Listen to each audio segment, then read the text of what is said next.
Oh, let me put it. Peace to the family. Peace to the family. We live here. It's Wednesday here in Tubman City. We call it Be More. Well, we call it Tubman City. Let me get this queued up real quick. Hold on 1 second, fam. Get on the Instagram. Oh shoot! Wait a minute. Here we go. Instagram. And let me get my Facebook right quick.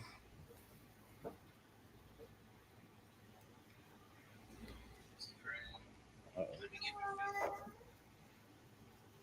do the privacy thing.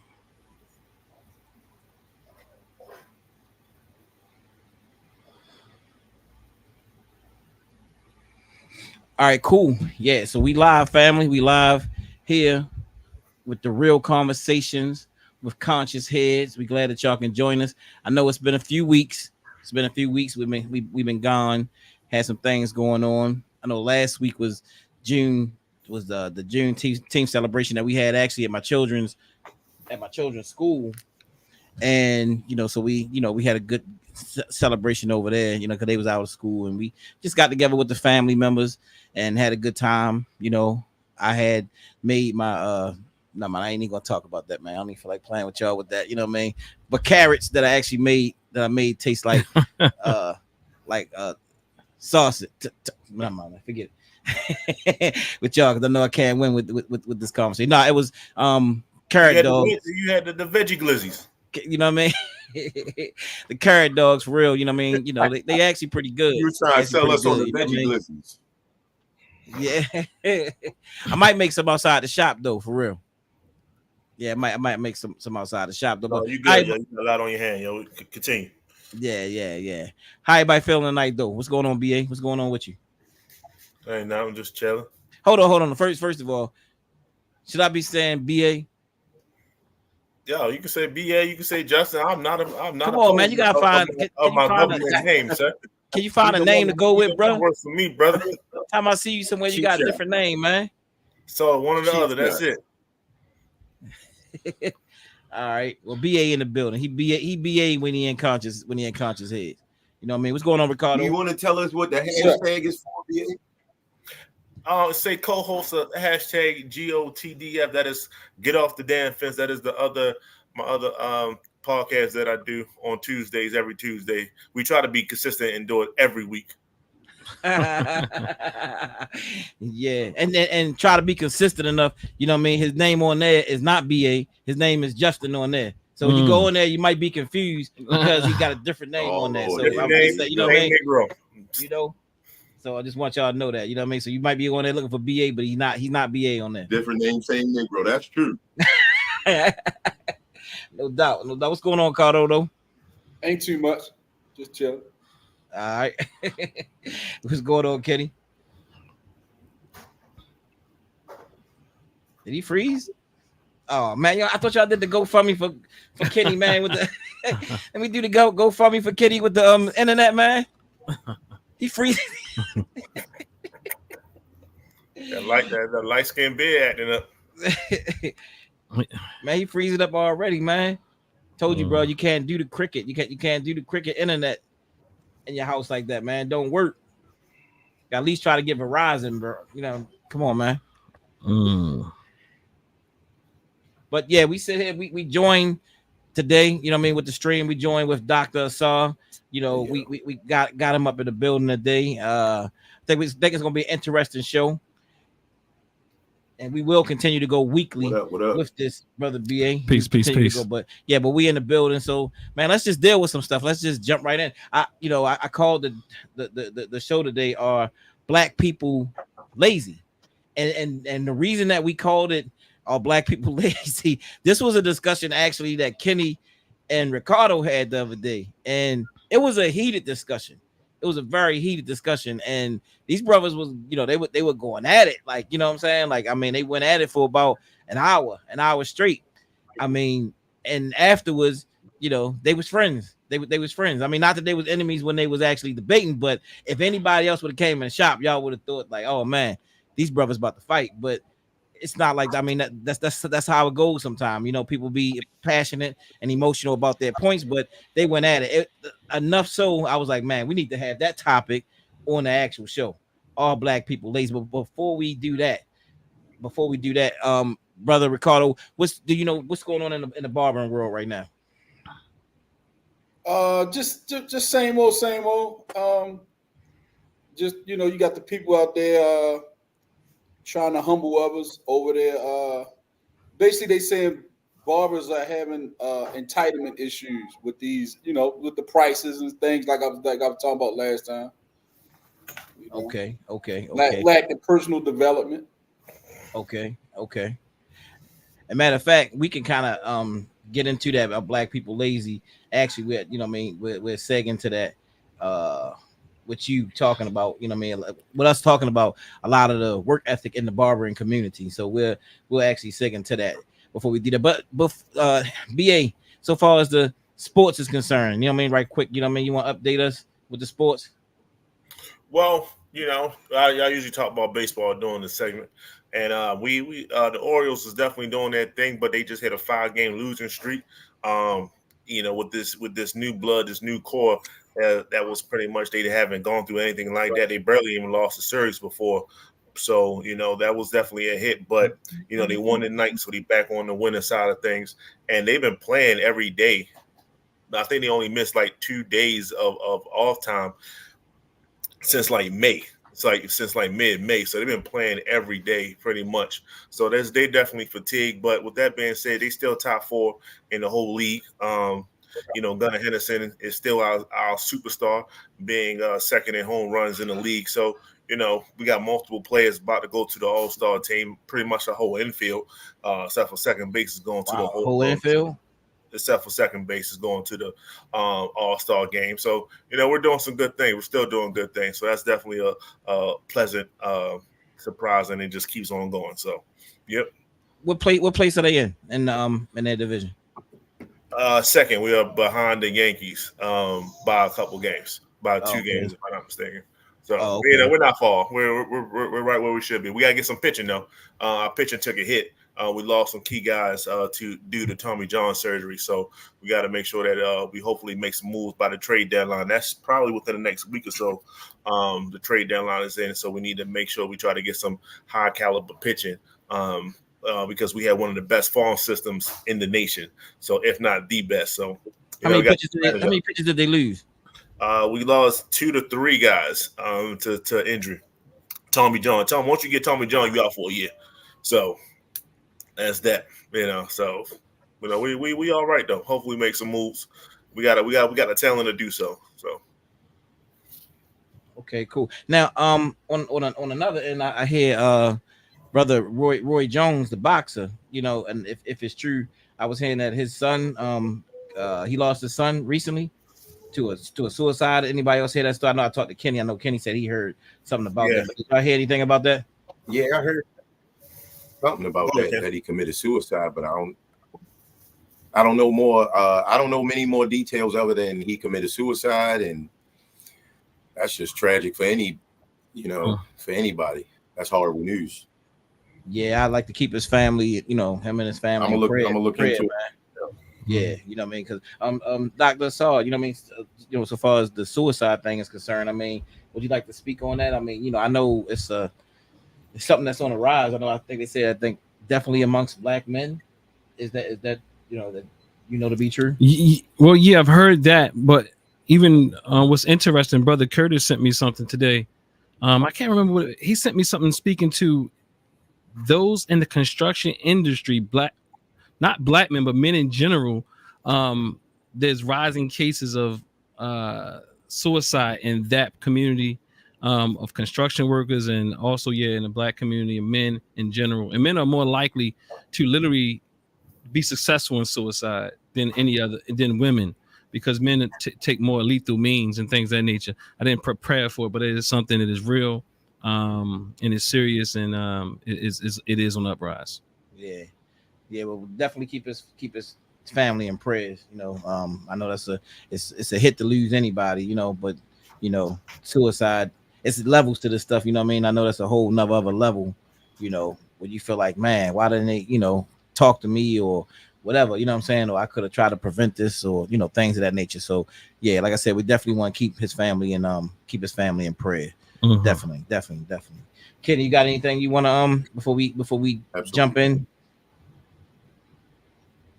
No, let's jump right into topics. I don't have anything specifically. That thing that BA shared, I'm sure we're going to touch on. That thing BA shared in the text messages was crazy. Oh yeah. I just so happened to I ain't get to look at it all the way, but that was crazy though. That was crazy. Now look, so we in a barbershop, we in conscious heads. You're talking about the whole barbering industry, and oftentimes we'll talk about how barbers are very important in the community, have been a staple in the community. Some people call it the black man's country club, things of that nature, and how important, man, like you read when you're reading books on FBI and surveillance in the black community, you'll see where barbershops and bookstores were two of the most important places they would oftentimes go in and infiltrate and visit, because that's where the happenings, that's where information and stuff was being shared in the black community. So and then just the history of barbering, even getting back there, what we do, we like doctors, like we talk to people, we counsel people, we hear people's problems, we entertain, what I'm saying, like we we tell jokes, we debate. I mean, it's a lot that we do in the community and all, I'm saying. So I'm really high on what barbers bring to the community in general. It's been one of the major businesses in our community and all. Now, very disappointed. I was actually, they had a Umar Johnson stream on, and I was actually walking past, leaving out of the shop. But as I was leaving out the shop, Umar started going in, and he was talking about guys asking, what do we need to build in the community? And so he started talking about one of the key things we need banks, not 51% on, but actually I think we got it queued up so you can actually see it, and so we can have a discussion on this here. Let's see if we can pull that up right now. All right.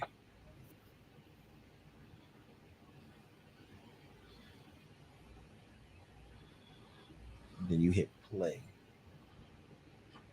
Oh, I got from your YouTube. From YouTube? Yeah, you gotta go to your YouTube. Oh, okay.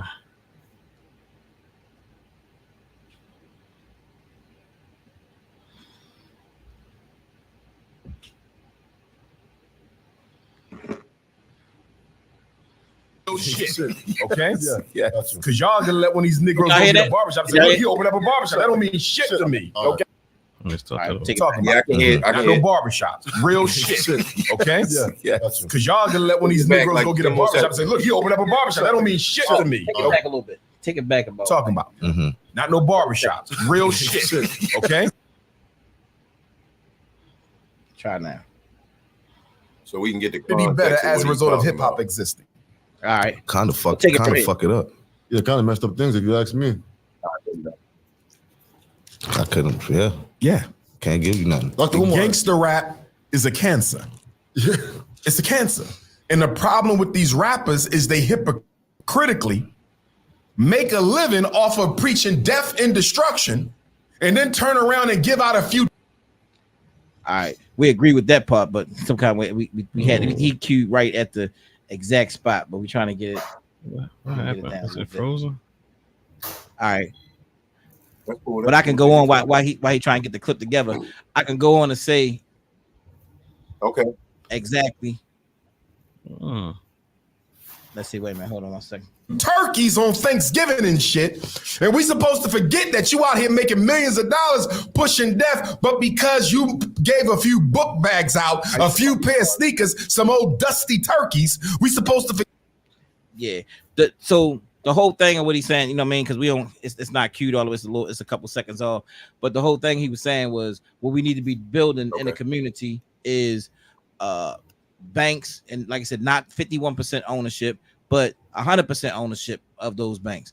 We need to be building educational centers, stuff about education, stuff around trades. But he said, but no barbershop. He said, you know what I mean? Miss me with the barbershop thing, you know, like, you know, well, you heard that actually what he said at the end, you know what I'm saying? So, you know, it was like no respect for the whole barbershop. Now, now the thing is, you know what I'm saying? Of course, being a barbershop owner for, 24 years, knowing the work that we've done in this community, especially in Baltimore and Tubman City, it's very offensive that I heard Dr. Umar saying that, especially when, like he got an institution that he's supposed to be building in the community right now, and it's not here yet. And it's like 10 years or so, you know what I mean? And it's like, we've been doing this for 24 years. And not only have we been doing this for 24 years, we've been having the barber and boot camp going for like the past 7 years, and from that, we train different people. You know what I'm saying? I can say myself that I got 3 master barbers under me. You know what I'm saying? So I'm not the, you know what I mean? And not to say all of the barbers that, that we have, you know what I'm saying, that actually have their license and the people that we continue to train. And I'm just saying that, like for him to make such a statement was just very disrespectful. What's the statement he said? What's the statement literally that you're talking about that he said? Well, you had it queued up, you know what I mean? As he said it, he said that, you know what I mean, barbershop don't mean shit. You know what I'm saying? You know what I mean? Don't give me a barbershop because it's really not important. What he's saying, you know what I mean? But from the barbershop, yeah, but from the barbershop comes, you know what I mean? Like people call us all the time because we got the connection. Man, you know somebody that do this? Do you know somebody that fix cars? Do you know somebody that's in government? Do you know somebody that does this? That's where the connections happen. So what do you think he's saying? Do you think that he's saying that we don't need another? We have a lot of barbershops. There's an oversaturation of barbershops. I'm just no. That's fine. That's fine because you know what I mean. Because I think that he got caught into the moment of just saying industries that we really need. Right. You know Yeah. Okay. And I get it. You know what I'm saying? Like you know what I mean. Like we do need banks. You know what I'm saying? We do need schools. We do need those different things. You know what I'm saying? But all I'm saying is don't belittle. Don't belittle the, you know what I mean, people that's been doing this stuff for a long time, because the barbershop has been a very important institution. Right. And you don't have to tear something down to lift some other things up, right? Yeah, like I mean, it could be like we already got barbershops, and look, we don't have to build. I mean, we got a lot of barbershops, but how about some people focus on some black banks? You know what I'm saying? And some different things. I mean, you know what I mean, there's a way to say it, but it was just like, man, you know what I mean? Like, miss me with that, man. You know what I'm saying? Barbershops. And who was he talking to though? Like, so I mean, it's a lot of people who talk about barbershops. I mean, so barbershops have the bad name. I would, let me say this. A lot of people that was in the drug culture, you know what I'm saying? It's known that a lot of people took their money from the drug world and they would actually go and put their money into barbershops and salons and things of that nature. You know what I'm saying? So many people, to clean up money, a lot of people would dump their money in the barbershop. That's true. Yeah, that's true. You know what I mean? But when it comes to like the culture that we trying to build, that we trying to rebuild, our thing is like we trying to take it back to the essence. We trying to take it back to the core of what barbershops. I mean, that's just like, I mean, anything else, like even gangs, you know what I'm saying? The core gangs, you know what I mean, was community driven in general. You know what I'm saying? Not, you know what I mean, like, people going out just, being killing machines. Like we try to take it back to the healing essence of what it actually is. So when I hear that statement, it just, it just triggered me as I was walking out the door. I'm sorry, Ken, you want to say something? Oh, can he hear me? Kenny. Yo, I was lagging a little bit. Yes, sir. Man, they supposed to got that money. I was lagging and I was trying to pull something on my. I don't think Ricardo got the GoFundMe. Hey, yo, shut up, yo. The GoFundMe joint over to you, man. You know what I'm saying? Somebody took that GoFundMe money that you supposed to get a new internet service with. I didn't fully hear what you was asking me. My bad. It was no. It looked like you was saying something, but I guess you was lagging because your internet was moving slow. Your face was. Yeah. Anyway, brother Carlo, you got something you want to add into that? Yeah, I got something to add. There's a quote and it says, it takes considerable knowledge just to realize the extent of your own ignorance. And Dr. Umar is very ignorant when it comes to business in general, the business of running a school or even a barbershop for that matter. We got a lot of barbershops in the black community because there's a market for them. People wouldn't be open if people weren't patronizing them. At the end of the day, that's really what it all boiled down to. If people wasn't going to all of these barbershops, they wouldn't be open. Right. I think he's, like you said, he's minimizing the importance of them because him being an intellectual, he wants his thing to supersede all other things. You know what I'm saying? Exactly. So in order to lift himself up, but the problem is he can't get his thing going. And despite the fact that a barbershop has maybe you could say a low barrier to entry as far as getting it going, you still need some sort of skill to keep it open. You need to be able to get people coming in there to get a haircut. You need decent barbers in there working. There's got to be a sense of communication, some sort of leadership, things that he don't have. You don't see him with no crew. You know what I'm saying? So just even the basics of human interactions on a consistent, regular basis daily. That's something he has no knowledge of. Right. He don't work with people consistently on a daily. Right. That's why you always see him either he by himself or he's on a different podcast over and over and over. So he really speaking out of turn, but he has a habit of doing it because he has a doctorate and he does specialize in certain field of study and things like that. But that don't make you all knowing. You know, exactly. You got to understand the extent of your own ignorance. You are not knowledgeable in all things, and sometimes you got to pump your brakes and just, understand what you don't know and be okay with that. Yeah. I wouldn't look. I would not blame that on a doctorate though. I would blame that on. I would blame that on his ego though, man. Say it again. I said, but a lot of times when people accomplish things. Ego comes with that. Not everybody that has a doctorate. No. But I think the ego was there before. Yeah. So I think now the doctorate just becomes the doctorate becomes a tool. Yeah. For him. Yeah. You like anything Umar has though. Yeah. I kind of want to give some friction here. Yeah. But I think anything Umar has, and before he even had a doctorate, he misutilized. Umar is just that type of personality. That's what I would argue. And now also with that supposedly doctorate, if he has one or not, this argument around that, I feel he has one. But nonetheless, he hasn't shown it. So at the end of the day, he will misutilize anything that he has. He misutilizes even the very school that he's supposed to have. Like people, I'm not gonna go off on the tangent, but go ahead. I'm sorry. No, I'm not taking up for the doctor. Like misutilizing funds. Oh no, I mean, and no means do we want people to think again. You know what I mean? Because when you mention Umar, when you mention Umar, everybody like, oh man, they hate no. No, it's like when you say stuff and you do stuff that's wrong, it's disrespectful. It's disrespectful. That's all we saying. You know what I mean? Like, yo, we've been putting in work here in this city. Yeah, you out of turn, and especially.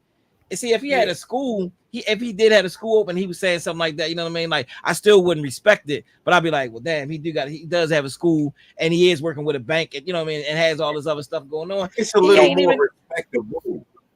Yeah, you know what I'm saying? He don't have to tear down a thing that is thriving in our community to lift up something he doesn't even have. Right. That's hypothetical. That's fantasy. Whatever. I don't even know the point of his conversation, where he was going or what he was trying to do, what kind of black business he was talking about. Like I told people many years ago, the very plan, the lack of plan, or the very plan, or the very ideals that Umar Johnson put out there was not going to happen. And I'm one who had been in business for a long time, successfully, various businesses at the same time. So Umar is not a good businessman, as Brother Ricardo says. He doesn't show to be a good businessman. He doesn't show to be a good psychotherapist. He's not even a psychotherapist. He doesn't show to be he's not a psychologist. He has a psychology degree. So he hasn't shown to be anything but I'm gonna tell you what he's good at. He's a good entertainer. So we got to give that to him, right? I mean, he's a good entertainer. I won't go into any other choice words, but yes, he's a great entertainer. Let me say that. Definitely, and definitely got a lot of great information. Oh no, I don't know about that. No, you don't think so? No, not at all. Oh man, he got some. No, to give me one thing. Give me some great information that Umar Johnson has. Come on. No, give me some good information. Look, y'all know I want to come. Give me some good information that Umar Johnson got. And don't give me a snippet like he said we all come from Africa. Don't give me that. I would say.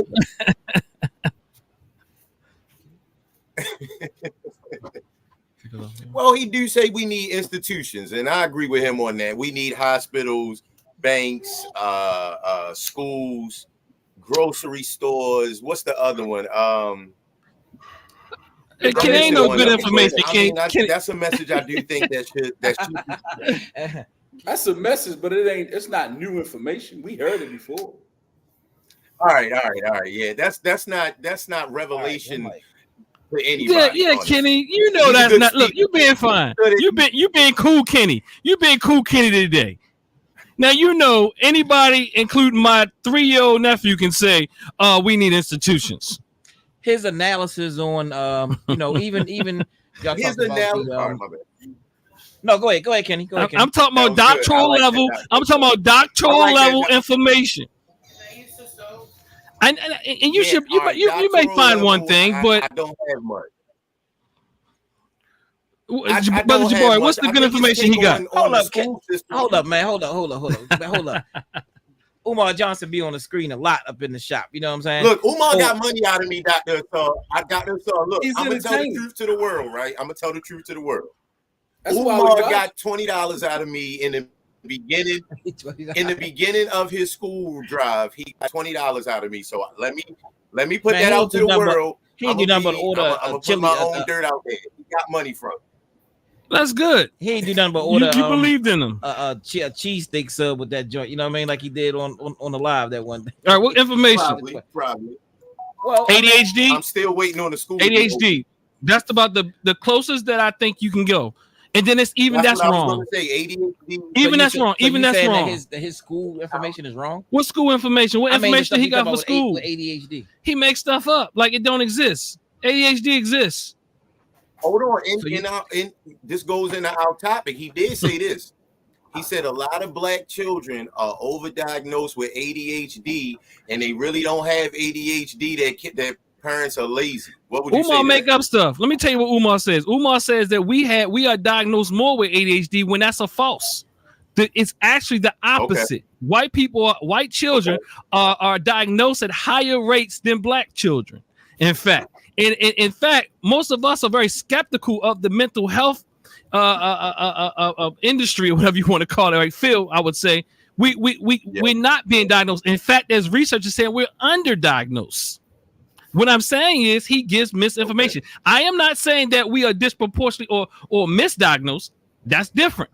I'm saying that I don't think mental health professionals, you can call it ADHD if you want. A lot of it can be called trauma. So what I'm saying is diagnosis can be challenged, but the fact that he act like whatever you want to call it isn't going on is a problem.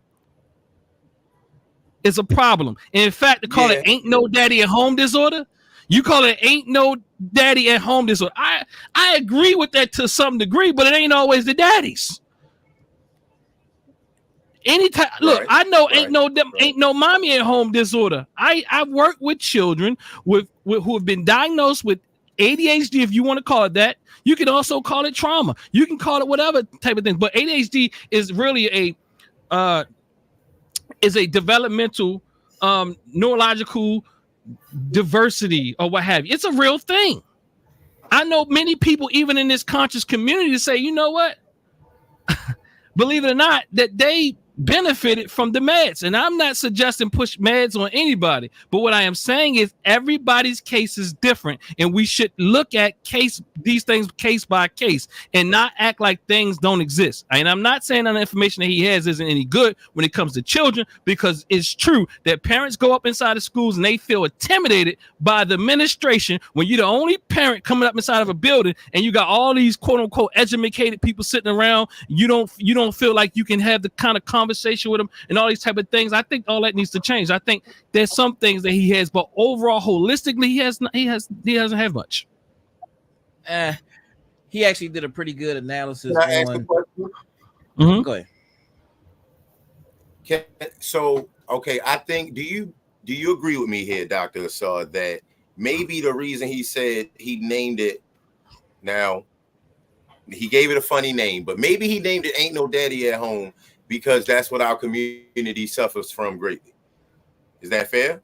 Well, our community also knows that black men. Maybe he's trying to draw attention to that.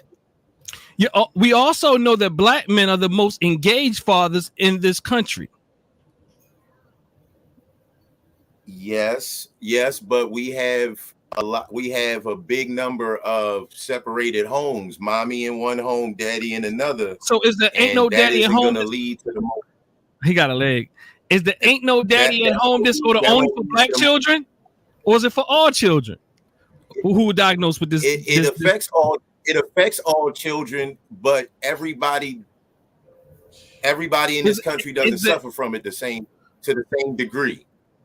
So the ain't no daddy home disorder is even that's a disorder for white children as well. You saying?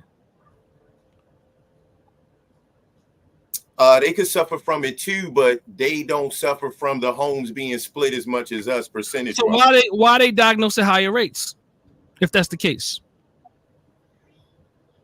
Because it's more of them in the United States than us by far. No, I'm not talking. I'm not talking about. I'm not talking about what is it? How do you say it?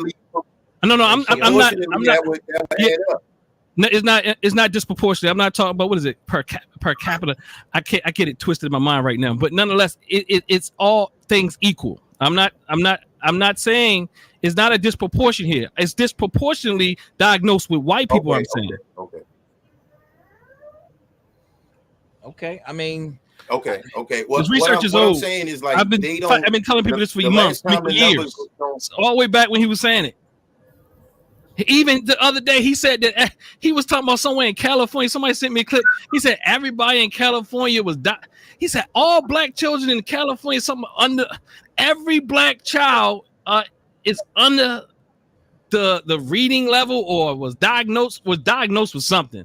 It ain't no such thing as you can say every black child was diagnosed with a thing in the school system. That's ridiculous. Where is that? Where they do that at? Yeah, that's ridiculous. That's ridiculous to say every. I definitely didn't. What's up, BA? Ain't shit, man. Y'all continue BA, you look like BA look like he got something to add, Joe. I don't. No, I think that his analysis though on racism, you know what I mean? What's his analysis? What's his analysis? I mean, well, tell me what his analysis is. With the young lady, I always forget the lady from the whole basketball thing. He did a real good job of breaking that What's down. his analysis on racism? Let me hear it. Well, he definitely it's like going to church and say the preacher preached a good sermon, and then you say, so what happened? What did he speak about? Oh man, I don't know. He definitely talk about, you know what I'm saying, black men and their commitment to black women. You know what? Hold on. What did he say about that? I say he said. Hold on. What does he say about it? What does he say? I don't want to hear these general statements. I want to hear the meat and potatoes. I want it to be like what I'm trying to do is trying to give some things. But we hear. Right, here's one of his phrases. You know what I mean? We don't need to. Look, we already said good stuff about him. We already said you ain't say nothing good about him. I'm the first one to say something good about him. What did I say, brothers? He's a good what? He's entertaining. That's not really good. That is good. He's very talented. That's not really. Bro, is he not an entertainer? That's why y'all watch him. Y'all watch him. Y'all watch him because he's a good entertainer, not because he's a scholar. Who must know one scholar? We do watch him because do not get fooled by Umar. Do not get fooled by Umar saying he's a scholar. He plays scholar. See now. Y'all gonna have, you need to tell us what he's doing with that money. I know he messing up the church's money. I know that. He's a magician. Look, he's an entertainer. He said abracadabra. Where is it? I mean, you know, we're not going to disagree with you. BA. What do you think Umar says that's good for the community? You know what I mean? And some of the stuff he say. I mean, he keeps it very basic. So that way it's kind of, you know, it's hard to go back and forth. You know, should black people be with black people? Yeah, it's pretty basic. That's not basic. That's very controversial. It's basic in the means of if you believe in a whole Pan-Africanist type of vibe. Yeah, but I get you. But most people, he's talking to people who aren't Pan-Africanists. Correct. But so he has led a lot of people that way. Huh? He's led a lot of people that way, that direction. He's led a lot of people. Do you think that Umar is a Garveyite? I mean, he got put out the UNIA. What are you talking about? I mean, Dr. Shaw, he says he's the Garveyite. He is the. He said he read Garvey ideas. No, he's probably He is the Pan-Africanism. reincarnation of Garvey. That's what he would say. I'm just being controversial today, y'all. So no, he actually has led a lot. No, that's cool. Hold on, he has led a lot of got people. He Where? got me for some money, so I'm just. Where has he led You people? talking about $20? Look. It's You $20, told me man. Umar led people somewhere. Where he lead them to? He leads people Astray. to knowledge and information. Thank you, brother Knowledge Ricardo. and information. Astray. He doesn't lead them Astray. anywhere. Yes. He's the Astray, only like thing that's Cardo important in this world right Now now. look, I got my stuff. How many people you think that follow Umar read books? Probably a lot of them. No, they read Umar. They listen to his probably a lot videos. of them, man. No, that Bro, ain't most of us fair. don't That read. ain't fair. Yeah, probably a lot Most of them, us man. don't read. That's the fact.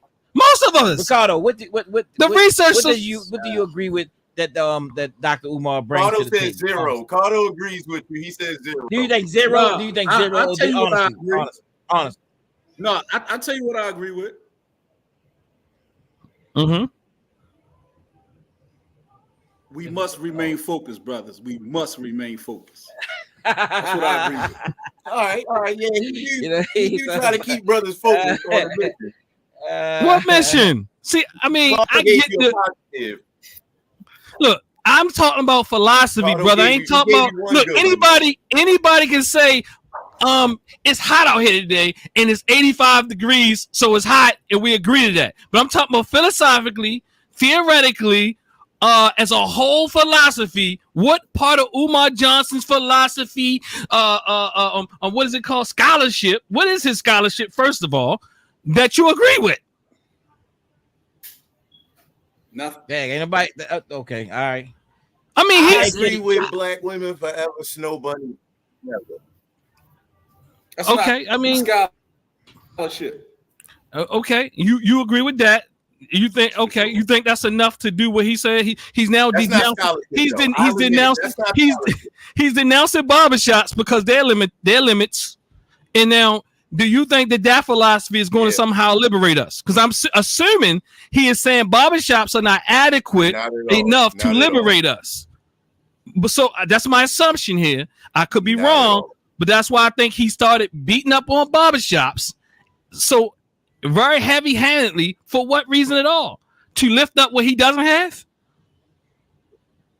I mean, look. I started off this thing, you know what I'm saying, because I disagree exactly with, you know what I mean? And I got a lot of disagreements with Dr. Umar. Mhm. However, I do think that he has added some culture to the people. I think that What culture? I'm gonna tell you, I mean, he has inspired a lot of people. What I mean, culture? you know What what I mean? culture? I mean, Look, I a lot ain't of asked people- you if he a lot of inspired. people- I'm going a with your lot of- words. no, What what I'm talking culture? about- What culture? Y'all got to come in the studio. It's a little funny. What culture has? What culture has he given the people? He is the antithesis of culture. What I'm talking about. Culture means that it is a thought out, He- planned out. It is a very organized thing. Umar is disorganized. Very what is the word? He's very spontaneous. He will do anything. He is not one who follows a culture. What culture? He has given people inspiration. Inspiration. In the Look, community. I keep I'ma telling tell you, I mean, inspiration ain't enough. There are people. I mean, there are people that I know. I that, keep that used telling to have you, very low self-esteem. I keep. Who was in so-called special education and stuff like that, and he was talking about a lot of people was misdiagnosed with special education. You know what I mean? A lot of that stuff. So a lot of those people actually, really look up to him, and he's helped to build the self-esteem. I've talked to some on the other side of that though. There are a lot of parents. I've talked on the other side. A lot of parents who say that he helped to save it. On the other side of it, I've talked to those on the other side of Is it. that I not gave you an true, though? example. What happened? That- There's that- people. Look, let me tell you something. Again, I am not saying that he has not helped someone. I am not saying that. I am saying what theoretically, philosophically, scholarly, do you believe in and agree with? That is the point of this conversation right now. That's where we are. I am not talking about what he's done to make people feel good. What has he done that's worthy of called scholarship? Now, I mean, you in the same field that Nothing. he's in, so Nothing. I don't, I can't debate you with that. So that's what you do, and you got the information and knowledge. I can't debate you with that. You know what I mean? If you saying some of his information is old, I would love to see a Dr. Besides Assault, people- and a Dr. Umar Johnson debate. I would love to see that. He would win every time. Why would he win? Because when people are pulled by their emotional strings, they're not going to listen to facts and logic. They're not going to listen to logic. Building. The Prince of logic is a process. Emotions they rise and fall really quickly. I wouldn't say you win not if you got the information, bro. Well, if it's a fair debate and Umar can't do Big Daddy jump dancing around the stage and backward sliding and doing all these other things, he will get killed by most scholars out here in the field. They're gonna have to learn how to do some of that, then, bro. You're gonna have to learn how to dance then. No. Umar really don't have no scholarship. He really just uses good talking points that he knows will get the people fired up to donate money. And that's how he's built up this whole following. Now, do I agree with some of his points from time to time when he talk about certain history? Like he'll go into Black Wall Street and talk about how we was wronged. And when he talk about we was wronged, and he got good. He good at regurgitating history, but actively building something, he's terrible. I would agree. He's a terrible leader himself. I would agree. I would agree that he can regurgitate some good facts sometimes. But you also, if you fact check Dr. Umar Johnson, then you will realize how many other facts are just off and made up. I just told you the one. I just start off with look, somebody on my live stream saying that ADHD is real. I mean, it's not real. I mean, nothing's real until you agree upon it. But at the end of the day, I mean, I agree that Umar has some good points. On a different show, someone shared something about that Umar said about white supremacy or the difference between a bigot and a racist. And I had to tend to agree with him on that. Mm-hmm. Mm-hmm. Yeah, he got some points, but overall, he is a fraud, as the comment says. He is a fraud, and he's stealing the people's money and isn't producing, and pretty much being like a false leader. But he has talking. You can't even put leader. You can't even. You good, Kenny? You can't even put leader on it. Just say a false. If he would go around, this is something actually Cardo gave me. Yeah. All right, you're right. Cardo said one time he should go around the black schools, people who already have black run schools, and like promote those schools and help build funds for those schools, and he could be a legend like that, and he could really lead something. Now Ricardo knows better than that, though. Oh, so Ricardo knows better. Yeah, Ricardo knows better than that. So I just want to make that clear. I know Ricardo knows better than that. He ain't gonna do it. Yes. Yeah, he ain't gonna do it. Yeah, it would be a good idea, but he ain't gonna do nothing like that. So, okay, we can agree that Umar's not a scholar. All right, let's move on. I still wouldn't say that. He doesn't have a philosophy. You can't name one good, strong philosophical statement that you agree with, other than a few little points that make us feel Black good. Men and women stick together. Well, that's what I'm saying. Black. I mean, what I mean. That's strong. Black man. Okay, agreed. That's so powerful.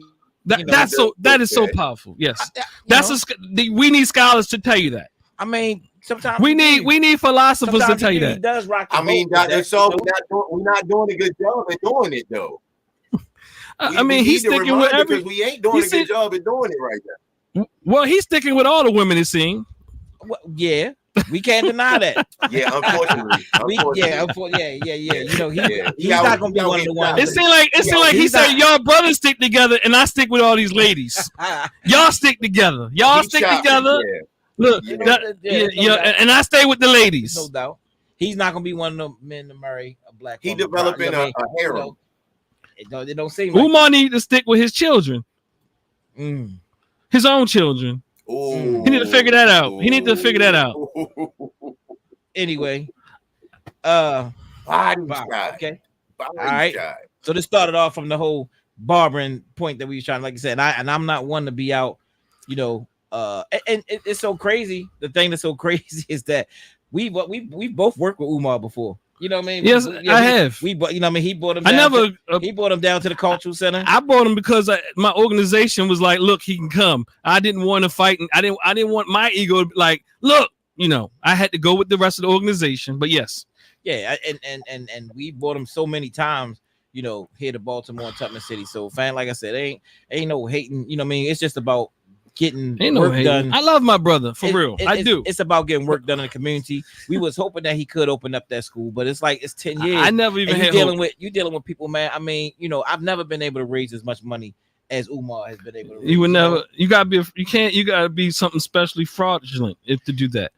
I'm just saying that, what I mean, and not being able to do that, we started just a small school that we started small, and look at brother Ricardo right now. Brother Ricardo was a master barber right now. He's a master barber at the top of the field of barbering right now. He started all the way from the bottom. He started from the point where he didn't need, he came in and had to learn how to hold the clippers in his hand, and now he's out teaching the young people, he's teaching other folks in the community. These two brothers right here, soon, within the next year, they'll be master barbers. Right, right, brothers? Absolutely. No, they'll be in the reign of master barbers. You know what I mean? BA, you ain't say nothing. Yeah. Damn, BA. Hold on, I can't. Is he on mute? No, he did. No, we just 40 minutes plus talking about Umar. Like that just throws me off. I think we went way too long on this topic. But y'all can go ahead, man. Keep Why you ain't say nothing then? All right, let's move on. I was trying to keep the thing going by just. You was like, no, y'all keep no. When we asked you what was going on, you was like, no, y'all keep on going. That's what you said. Because if the more I talk, the more we continue the conversation like we doing now. You're like, hey man, can we go to the next topic? Why didn't you just say that? Can we go? Because he wanted to say what he's saying. He wanted to say what he's saying now. If he would have stopped you then, he couldn't say what he's saying now. That's why he did it. He got skills. LA skillful. That's who need to deal with Umar. I mean BA. BA need to deal with Umar because he got skills. Man, BA. That's called a major level of passive aggressiveness. He can kill somebody that's aggressive. Brother, I'll put you up for Umar. Yo. Yeah. Yes, sir. Yo, let's move on. Let's move on. So the next person we're gonna talk about is Charleston White. And we want to talk about Charleston White as it. Let me make sure I'm saying the name right. Is it Foolio? How do you say the rapper's name? Julio Foolio. Like Julio Cesar Chavez. Foolio. Got you. All right. So this rapper, I think earlier this week was actually was murdered this week, and then Charleston White came out with some statements about the guy. So far as what I hear with the young man, he would do some things like go to the grave sites of a lot of the rappers and actually shoot videos. From what I don't know. You say? Go ahead, BA. No, you go ahead. I was talking to somebody else. Oh, okay. You was shaking your head. That's what I was going to Yeah, no, but he would do some very disrespectful things. And Charleston White, who also does a lot of disrespectful stuff in the community, but he'll hide and say, one minute he'll say like, I'm doing it because I'm doing what the entertainers do, and but and then I created a whole nother character. Everything I do is entertainment. Then one minute he'll come in and then he'll capture our hearts. Like, some of the stuff that he said lately with this whole thing with the young brother that was murdered. But let me see, I got something queued up here with Charleston. Let's see if we can get captured with some of the stuff that he said here.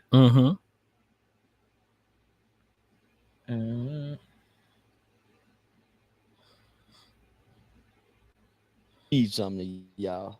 Oh. Man, oh, here it is. I want to read something. Y'all. So while everybody mad at me about what I said about Gilly, I want to remind y'all of a lady named Tuka's mother. Y'all didn't have nothing to say for over 10 years when we smoked on Tuka. Smoking on Tuka. Where was this outrage that y'all have for me? And I just want to say that they made millions of dollars. Chief Keef, Durf, everybody made millions of dollars. Said it, yeah. And his mother never made $1. And this is what this woman said to me. And this was on Monday. What they say? April what? April 22nd. It says, good afternoon, bro. How are you? can you please send me $100 so I can start the process to get Tuka name copywritten, please? 100. And you $100. got something to say to me by Gilly's son? And Gilly them done got $100 million since his son done been dead. This woman asked, she's still getting up going to work. And people have made hundreds of millions of dollars, if not the Jewish community from being in the record industry, the DJs, the rappers, and people, homie, they have made hundreds. And this woman said, good afternoon, bro. How are you? Can you please send me $100 so I can start the process to get Tuka name copy, please? I said, yes, ma'am. I'll send it just as soon as I land in Miami. And I sent it. For the record, ladies and gentlemen, today is the 23rd. So today, like 56 minutes ago. That wasn't no right now. Homie, that bring tears to my eyes. I go to getting real disrespectful, my because homie, y'all didn't have no current concern for Miss Dominique. But there's a lot of people that say that you're fooling yourself if you don't think that Tuka was involved in that gang life. He wouldn't. Because if he was, you would hear his enemies justify smoking on him. And you never hear even his enemies said he wasn't. He was a casualty of war. Little old who knew how to high side, meaning, crack jokes on him. He knew how to fight, and the girls liked him, and he stole clothes to look fresh. He stole.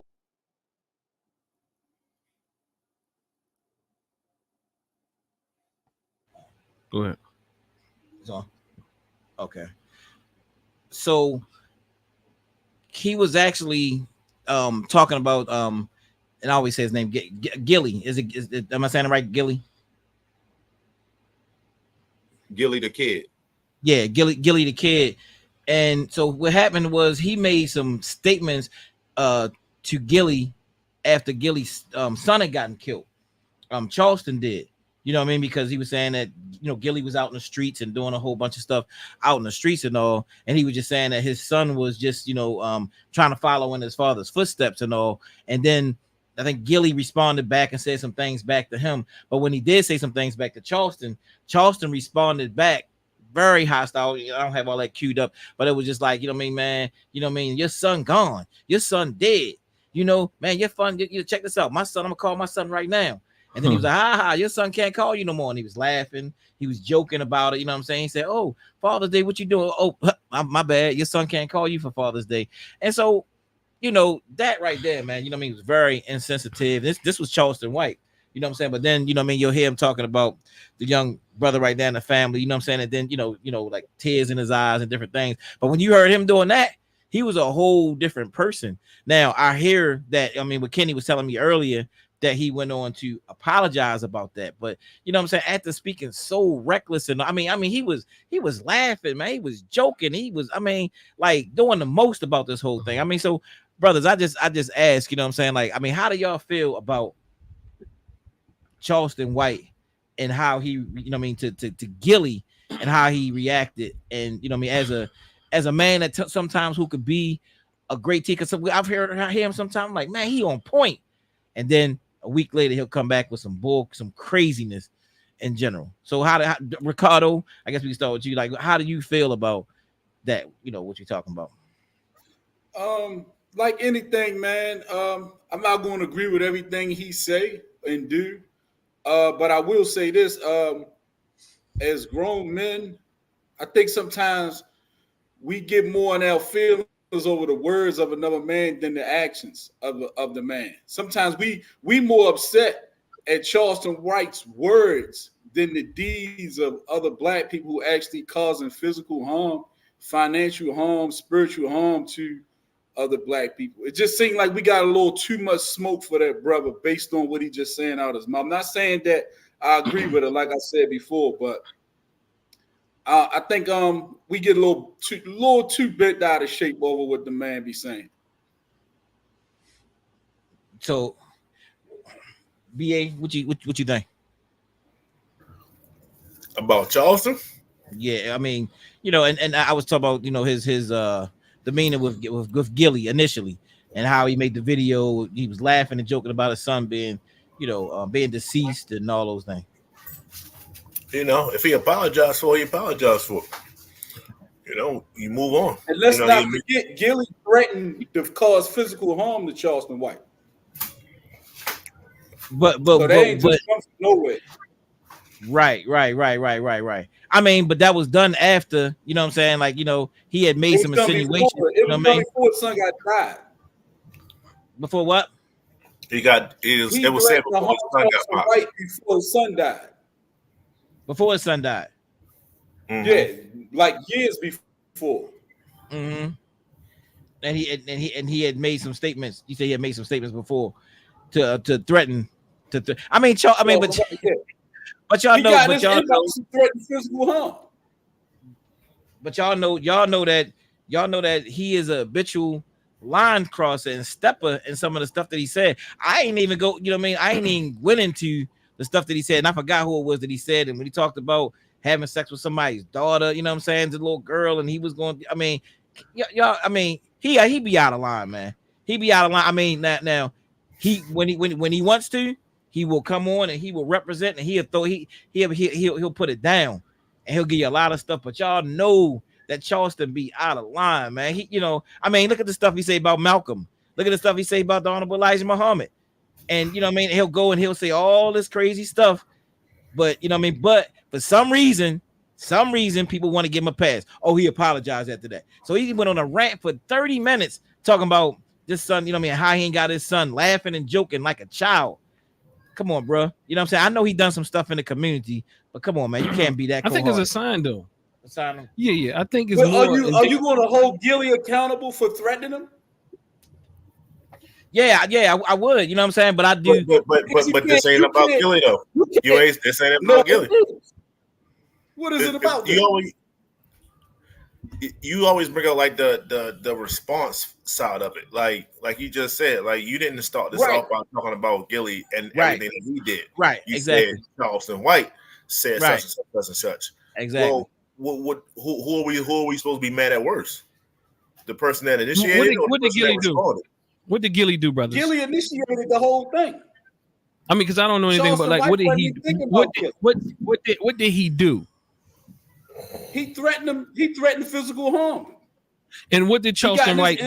And he threatened physical harm, and then but why? If I'm following this, then because he then his son. He said basically what y'all doing. Who is y'all? You got a problem with what I said, so you get in my inbox and threaten me physically. I ain't even get there yet, so you can't say y'all, brother. Well, I don't even know. I'm talking about people that got a problem with him, not you in particular. Yeah, I mean, I may, but because I'm just trying to figure it out first and foremost. So Charleston White responded to Gilly, whoever that is. I don't know who that is, but nonetheless, he responded to Gilly, making a threat on his life by laughing at the death of his son. Is that what I'm hearing? No, that's not. So you're saying that he made mockery of Gilly's son's passing? Yeah, he did make mockery of his. Y'all don't have the order right. Y'all don't have the order. No. He was asking. Okay, so the first thing he said, but I don't think you saying Gilly just out of the blue just went into Charleston's inbox. Yes. I mean, what was he responding to? Why did he go to his inbox? It had to be something that triggered him. He didn't say anything specifically about. I'm gonna tell you what he said about. He didn't say specifically because he had them Chicago niggas on their show, King Vaughn and them, talking about Tuka. They was talking about smoking on Tuka on Gilly podcast. Charleston White spoke on. Gilly got mad, got in his inbox, threatened physical harm. All he doing is, you got a podcast, y'all got a podcast.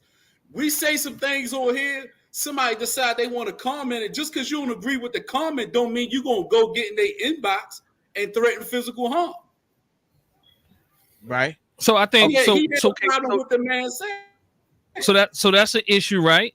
That's one issue. That's one thing out of order. Okay. Because I don't know what he said. But nonetheless, that's out of what did he was what he said out of order? Charleston White. He said He said, y'all So the- on there celebrating that music, knowing that it's a young boy. Y'all just played the video of the boy mother out here crying, Miss Dominique. Charleston White talked to that woman on a regular. So he had a problem with the dudes who's responsible for killing him going on his podcast, bragging about it. Gilly got in his feelings and threatened to cause him physical harm because deep down, Gilly know he was wrong for that.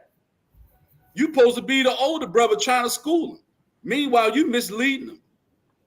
And then what happened to Vaughn? He wound up getting killed. And Charleston White called him out on that. Gilly got mad because Charleston White holding him accountable. And just like most emotional niggas do when they get held accountable, they don't know how to stand on it, so they won't fight you or they won't cause you physical harm. That's how I started. Right. But then, you know what I mean, that still don't explain away, you know what I'm saying, once his son, I mean, come on, man, we still black men. We still got feelings, you know what I'm saying? We still human beings. You know what I mean? But what I'm saying is, you know what I mean, like, you know, come on, bro. His son got killed, you know what I mean? Then you gonna go in there, you laughing, you joking about it. So this is real. So the beef was real. Let me follow. So the beef was real. Is that what you saying, Ricardo? Yeah, if you don't know me from a can of paint and you're a quote unquote street dude, right? And you rapping about street stuff, you got dudes on your podcast talking about street stuff, right? Then you get in my box and you threaten to do me physical harm, I'm gonna take you at your word. I see what you're saying. I think so. So to me, they both like that. So to me, both of them are out of order. Who started it though? It doesn't even matter. I don't know if you could say. I don't think it's about who started it, because y'all know Charleston be starting a lot of stuff, man. Because Charleston is not an innocent guy, man. Hold on, can I say something? Can I say something? Go ahead. Can I say something? Speak, man. Man. They both out of order, right? Oh, all right. I must be lagging. My bad. They both out of order, right? Charleston was trying to call them out for smoking on Tuka and basically celebrating it. Gilly got mad that you making his podcast look bad. So Charleston responds with something even crazier than what Gilly said about his son. Now, where I think Charleston did a good thing is he accepted accountability on the Jason Lee interview, and he said I know I was wrong for saying it. I just sent it to you in the group. It's a TikTok.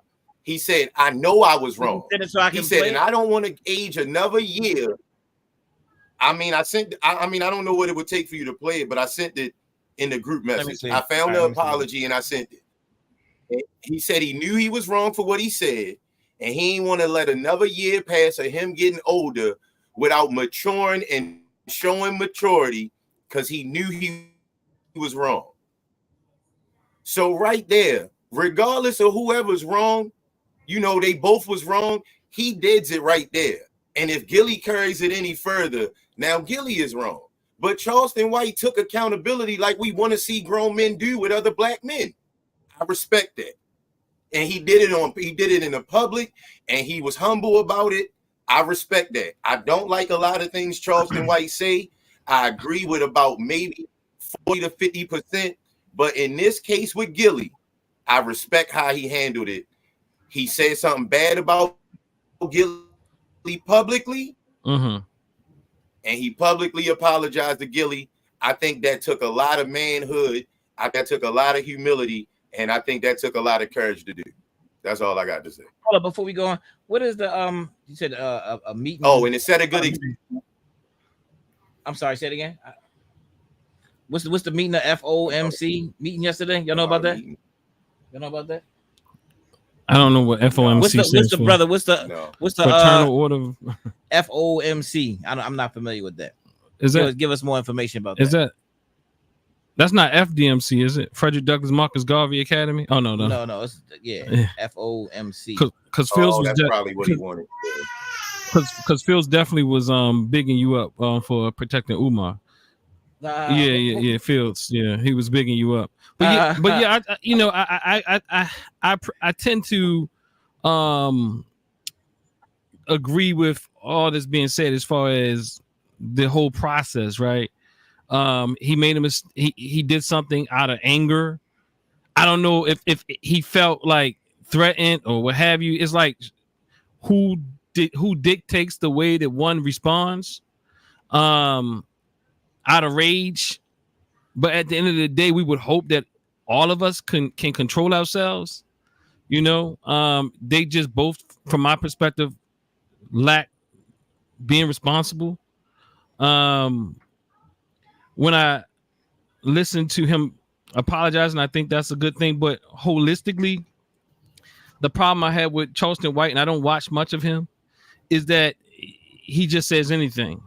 So if you look at him as being some sort of personality or figure or leader, I know people say he's not, but people tend to literally find him to be a influencer. They tend to find him to be a thought leader. So that's the problem I had with him, similar to Umar. And he, to some degree, he was even more dangerous and even more tricky because he doesn't have to be accountable for anything. Right. He doesn't have any type of he can say this today and said, I just said some shit, man. I was just saying some shit. So anybody like that, I think that's you got to kind of watch out for them, because they'll say anything and you never can hold them accountable for anything they say, because they say they're going to tell you to just say stuff. I've heard him say things in one paragraph and it just kind of conflicted with what he said just in 2 sentences prior, and he said, well, yeah, you know, and he says that, you know, I just say shit, stuff like that. So nonetheless, I don't even take him serious. I don't even know if I don't take him serious. I don't know what he is. I don't even know who he is. I don't know what Charleston White does. What is he? A social commentator? What is he? I mean, he was a guy who used. I mean, he's done some things. Got some love. I mean, but what is he? But what is he? What does he do for? What is he claiming to do for our community? Well, I mean, what? He's a comedian. He's a comedian, a real one. He's a comedian. I'm asking. Now. So he's a real comedian, not like Umar. He's working on becoming a comedian. Okay. Comedian. He claims to be a comedian now. Okay. So he needs to stay in a comedic bag and stop playing leader or whatever, you know, because people really tend to look up to him, and he's a thought leader in our community.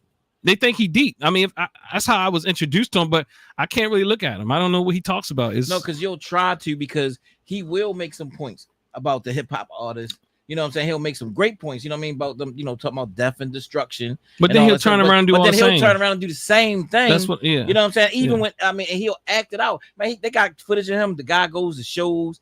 He goes to the show. He's great fight on the show. Guy jumped up on the stage. And, you know what I mean? He had to fight the guy on the stage and all that stuff. Man, it's crazy, bro. Feds, he talking about the Fed setting the interest rates. Fed's Open Market Committee, Federal Open Market Committee. Wrong show, brother. You know, I mean, Fields, I don't know.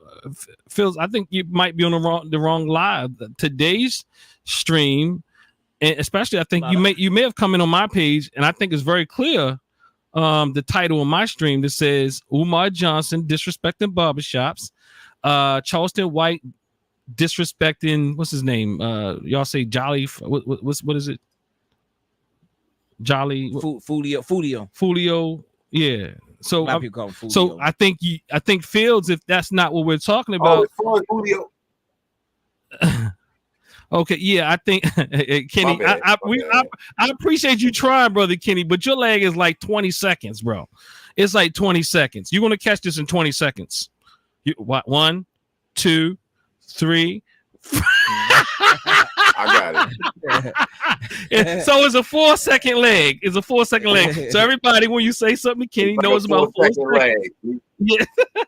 That's messed up, man, because we did a GoFundMe for him last time when we did the thing. For who? Charleston White? No, for Kenny to get a better internet service, man. And so somebody must have took the GoFundMe money, man. I was going to say about Julio Foolio. About Charleston and Julio Foolio, he was right about Julio Foolio, though. What did he say? And basically, what he drew attention to is that type of lifestyle gets you killed. Yeah. I mean, he said when people asked him how he felt about Julio Foolio getting gunned down, he said he earned his death. He said he earned his death, and basically, you know, when you crap on your ops and basically go to the funeral home and for lack of better words, shit on the ops like that at their funeral, at their gravesite, those people gonna come looking for you to kill you. And that's a message that these young men definitely need to hear to kind of get out of that life of crime that they in. Because he was mad disrespectful. And he showed a lot of hatred towards black people. Julio Foolio, that is. Is Julio Foolio black? Yeah, black okay. rapper. Yeah. You know what I mean? You know, it's a lot of Down disrespect going on. So now it's like, you know, they trying to like just show who can be the most disrespectful to, you know what I mean, when somebody pass away, you know what I'm saying, like going to their grave and doing all kinds of stuff, you know what I'm saying? But man, you know, again, you know, as Del Jones said, you know what I'm saying, you know, they have created a nigga factory, you know what I'm saying, for, you know, me with black people right now, you know what I'm saying? Yeah. So it's like our people are being, you know what I mean, are being misled, you know what I'm saying, to thinking that, you know what I mean, like this is the way to go. And so they becoming rappers, and this is the lifestyle that they see acting out. And you know what we got to do is, you know, to do something to try to change that culture that they actually coming up in right now. You know, yeah, I mean, that guy was out there, he was preaching that stuff. He was preaching, teaching, talking about gunslinging, you know what I mean, and being mad disrespectful. And you know, of course, he got what he actually put out there in general. You know what I mean? There's no doubt about Charleston was that. That's why I said Charleston can do something, and you'd be like, damn, he dead on. There was even time I forgave Charleston for a couple things that he did. I was like, you know what, man, this dude is actually really cool. Until he came back with about 3 or 4 different other things that I seen. I was like, man, this guy's bullshit, man. You know what I mean? Full of shit. You know what I mean? But he was definitely right with the statements that he made, that, you know, that the guy got what he was actually preaching. But it's so many people that's in our community right now that's preaching and teaching the same thing in our community that we give passes to.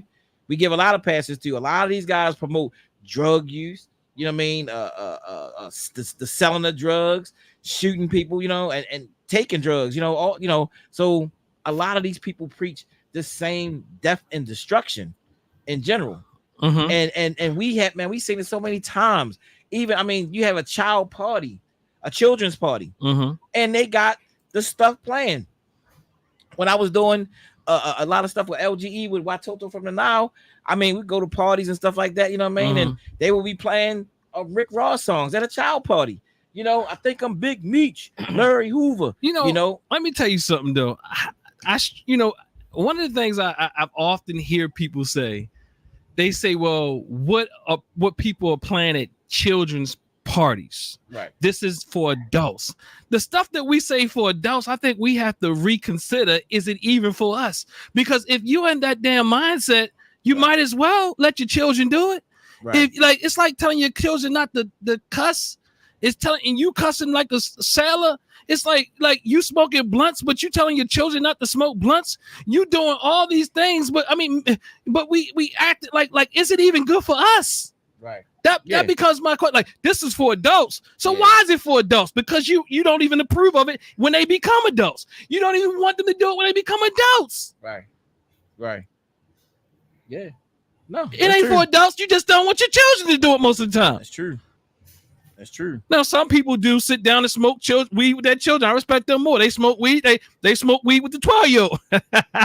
I'm being funny a little bit, but what I'm saying is they little real about it. Although I disagree with it, because it ain't like I mean, some things developmentally you're not ready for. But is this something that you developmentally shoot for? Is this the trajectory that we, okay, you got to wait till you're 21 to hear Big Luch and gangster rap and killing and murder and all that type of thing? I decided not to listen to a lot of that on my own. Right. You know what I'm saying? I'm talking about as a young adult. You know what I mean? I'm not saying I never listened to it, but it's diabolical. It's not even good for us. Yeah. I mean, I agree 100%. You know, I mean, it's poison, but you know what I mean. But we get passes, like I said, you get passes to a Rick Ross who did nothing but promote drugs and I mean death and destruction. You know, and what I mean? We listen to it. Ain't no pass. We give and furthermore, like while we were on Rick Ross topic, Rick Ross is a person who stole his name from a person who was a big drug dealer. You know, at the time, stole his whole name and identity. Persona. You know what I mean? Stole everything from him. And the guy cleaned himself up, don't even want to be known. You know what I mean? Don't want to even glorify the whole drug culture. So Fields say, is that Lou Fields? No, that's my man. Fields is the man. What's going on? That's a good brother. That man. letter to Lil Wayne song was the truth. I see you're a fan of yours. Look, you got a fan on here, brother Jabari. Hey, brother Lou Fields, go ahead and subscribe on my channel. I mean, brother Fields, go ahead and subscribe at Dennis, Dr. Dennis and Saul Winkler on YouTube. Look.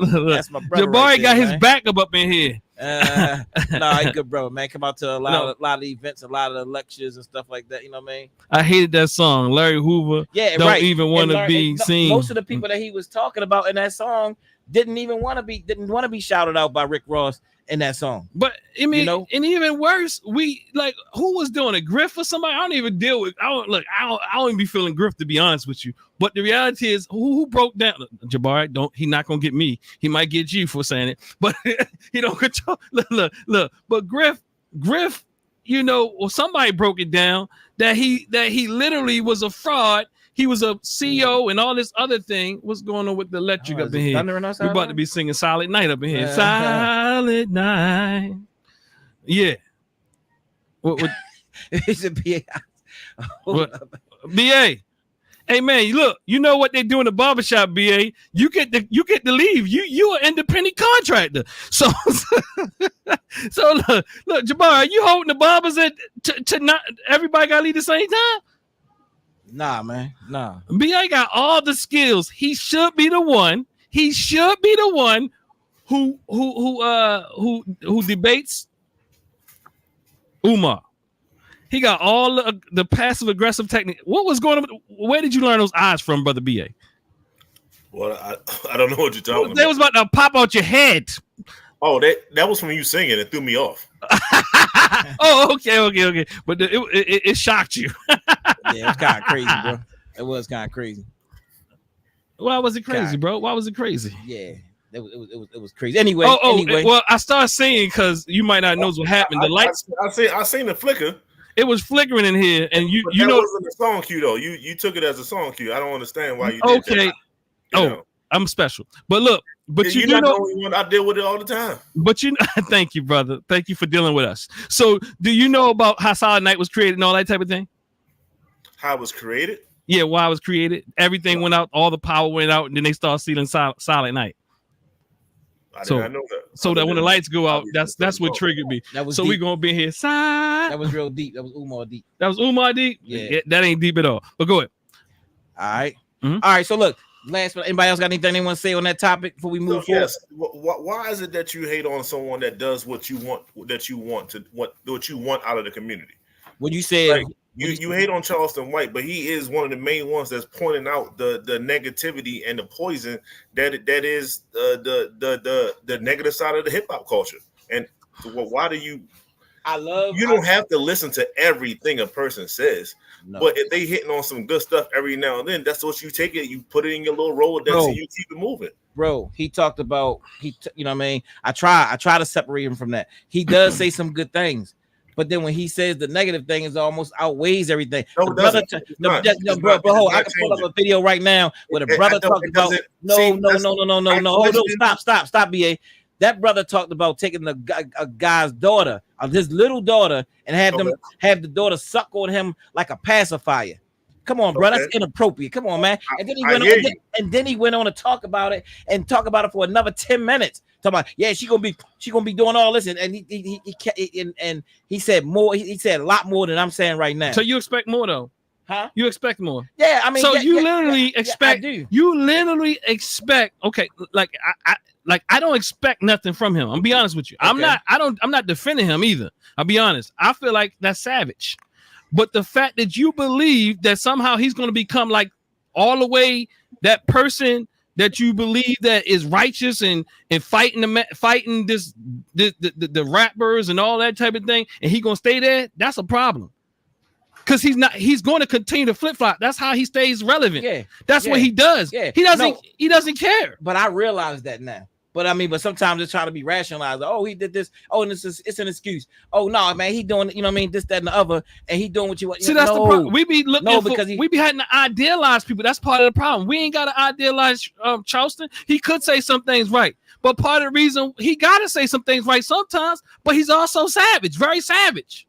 It takes a savage to deal with some of the stuff that he's trying to take on. No, it doesn't. It doesn't. What stuff is he taking on? What is he taking on that he has to be savage with? When you call out certain individuals in that are known to have a violent background, and you call them out on a public on the internet and things like that, that's the regular person don't do it as much as he's doing it.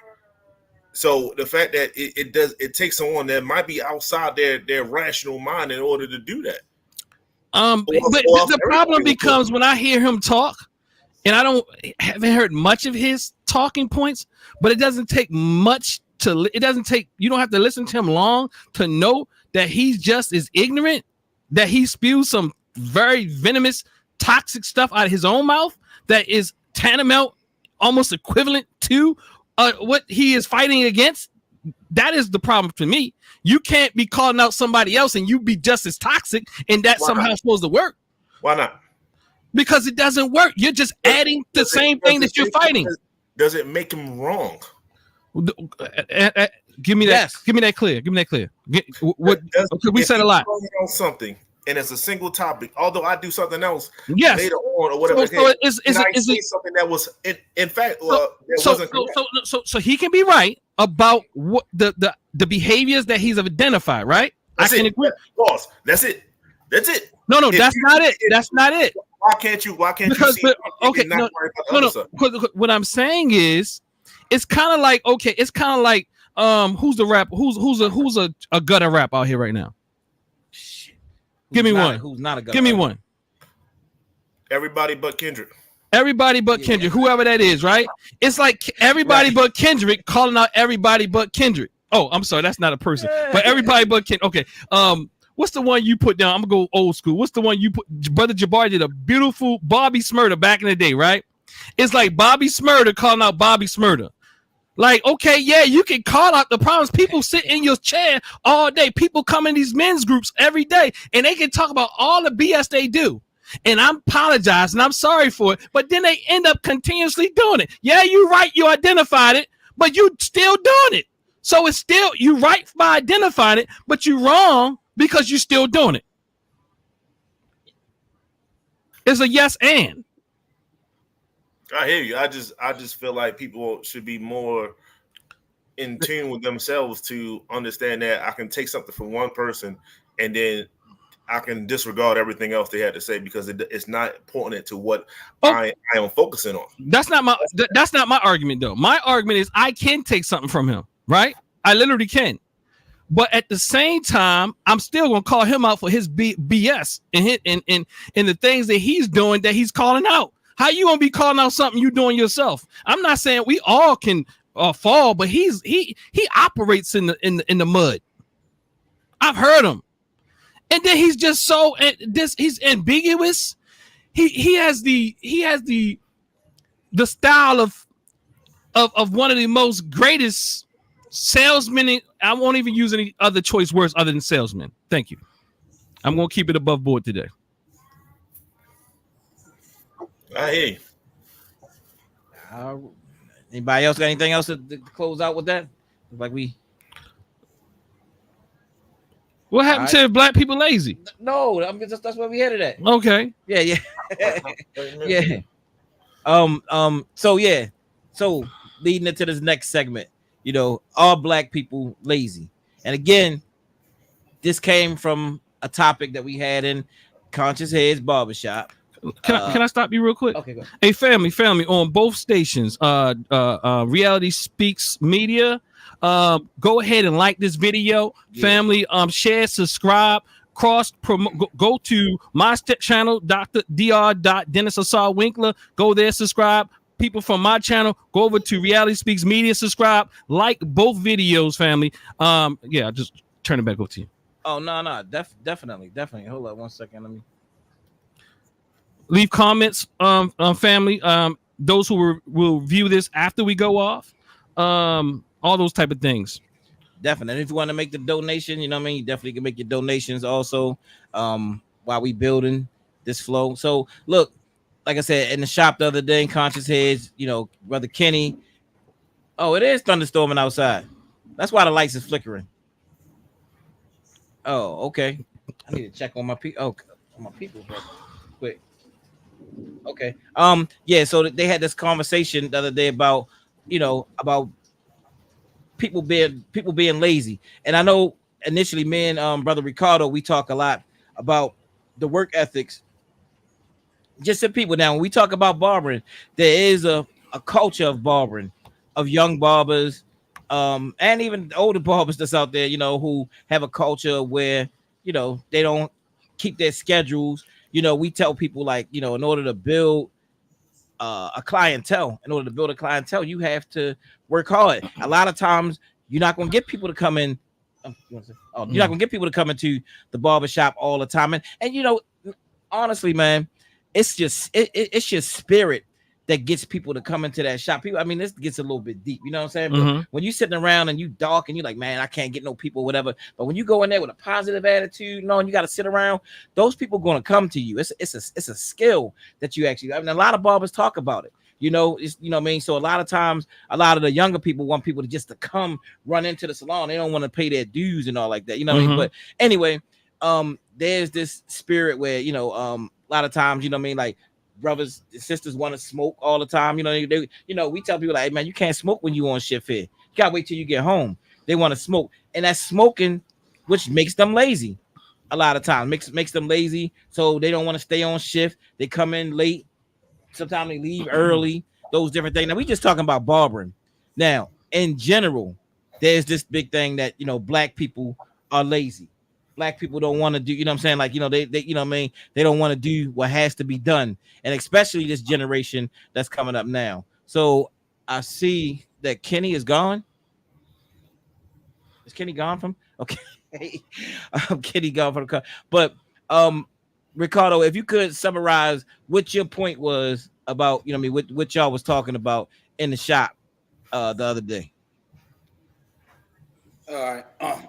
Let me first start by making myself clear. Most people in general are lazy, and that's not always a bad thing. A lot of some of the greatest inventions that we enjoy came out of the spirit of laziness, of making things convenient for people. But like I said, most people in this country is lazy. We have a lazy culture in America in general. The average American is 17 pounds overweight and got less than $1,000 in their bank account. That's across all races. So, and we all would agree that black people are at the bottom of all the races, especially in this country. So, with that being said, if the average American is lazy, and if we're at the bottom, then it's got to be true that there's a level of laziness that's plagues our community. But it's not to say that people are, I wouldn't say intentionally lazy. I think some people just lack a level of focus or direction to get certain things done. And I'm saying that out of my calling my own self out. Completing 75 hard made me look in the mirror at some of my lazy ways. Even getting into the barbering industry, it forced me to do some things, you know what I'm saying? Just break out of some ways that I had that I could have probably acquired this skill years ago had I to just put forth the effort. Sometimes we mentally lazy as far as staying in a certain position, not necessarily work ethic as being opposed to work ethic, but that's a factor as well. Sometimes we lazy intellectually. You get a lot of people with talking points that they get from people off YouTube or pseudo intellectuals like Umar Johnson, where they won't do any research themselves. You got people in our community that are politically lazy. We'll complain about the political climate in our community, but we have very little involvement. So that's a level of laziness. Even down to the school. You got very few teachers, parents showing up to teacher-parent conferences. That's a level of laziness. For us finishing school, homework, they say black people at the bottom when it comes to study habits. And if we all are honest with ourselves, there's a level of laziness where we had a goal or something that we wanted to accomplish. But if we were honest with ourselves, we didn't really put forth the effort to do it. We probably came up with an excuse on why we couldn't achieve it, whether it was a health goal, a financial goal, an educational goal, family, whatever. It's just if you it then look at what they say, the average person wastes at least 3 hours a day on a cell phone. So if you take that into consideration and you look at what you could accomplish in that amount of time, and then, cell phone right now, though, y'all good. The people that's watching, yeah, this is true. You're not talking but about if you ain't, if you ain't where you want to be in life, you ain't got no business watching me right now. You should turn it off.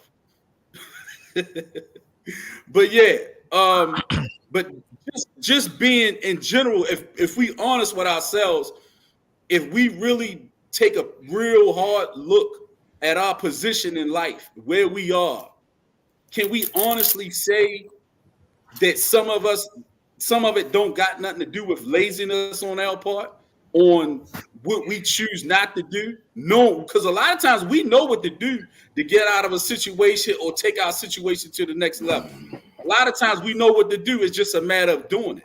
Now you could say maybe not necessarily lazy. Maybe you could just say discipline, lack of discipline. Discipline is doing what you're supposed to do, whether you feel like it or not. It's laziness. Yeah, Lazy lack of discipline breeds laziness. Yeah, laziness is unwilling to work. Unwilling to work. Correct. Yeah. So, and let's be honest, a lot of times we got things that we want to do, or we'll have an idea or endeavor that we want to accomplish. What's that? What are we saying here, y'all? So we're saying, because it sounded like the goalpost moves slightly. Brother Jabari said black people. You're saying people in general. Then you, but we at the bottom, so yeah, black people. Yeah, too. Yeah, that's two. So we're lazy, and could you? Okay, I heard the definition. Can you read that definition again to see if we agree on this definition, Brother B.A.? Unwilling to work or use energy. I don't agree with y'all. And before you go, can Kenny explain what his position was, and as we go? No, go ahead. Can he explain what your position was, and midst of the argument? The comment was that, black people, we were listening to something, and the comment was that black people are lazy. It was like, what are black people good at? And then Cardo said something basically along the same lines as what he said. Can you honestly say you not where you at? He basically was saying I lack discipline is why I wasn't where I needed to be in life. And to some degree, that is correct. I was opposing Cardo on the idea that black people. He did. And so I agree with him on that part. The friction we was having on was the statement, are black people lazy? And I was just saying it was more who said it. I was basically disagreeing with him because I was disagreeing with the person who was saying it on the. Yeah, I don't like the people that were saying it at all. I think they some coons, and that's some whole nother stuff. But now go ahead, say who said it. Don't have much friction on how. Myron of Fresh and Fit. Yeah, I don't rock with you at all. But me and Cardo don't disagree with, because we had these long talks about, and I understand his position. Right then, he was just standing with the dude that I was opposing at the time. So it's kind of like he became the friction by satellite. And I made my stance clear. I don't consider myself lazy. Our people are definitely lazy in some aspects, and we could all do better. And we can't afford to be as lazy as other races because, like Cardo said, we are on the bottom. So our laziness is going to be compounded. It's going to be compounded into many other areas. And I agree with him on that point, but I just can't say that black people haven't worked hard in this country. Currently, are we working as hard as we once did? I would say no, we're not working as hard as we once did, and we could definitely do better at that. For instance, in the 50s, 40s, 50s, and 60s, we had better family structures, and we worked harder to keep our families together. And that has been diminished. Races trying to influence us to go that direction, but we have also taken the bait from those other races to influence us in this destructive mindset and road that we are now currently on. So we've black had people help, are is not. what I'm saying. We've Black had people help, are no. and we've also. 1, 2, 3, 4. Sorry, sir. Go ahead.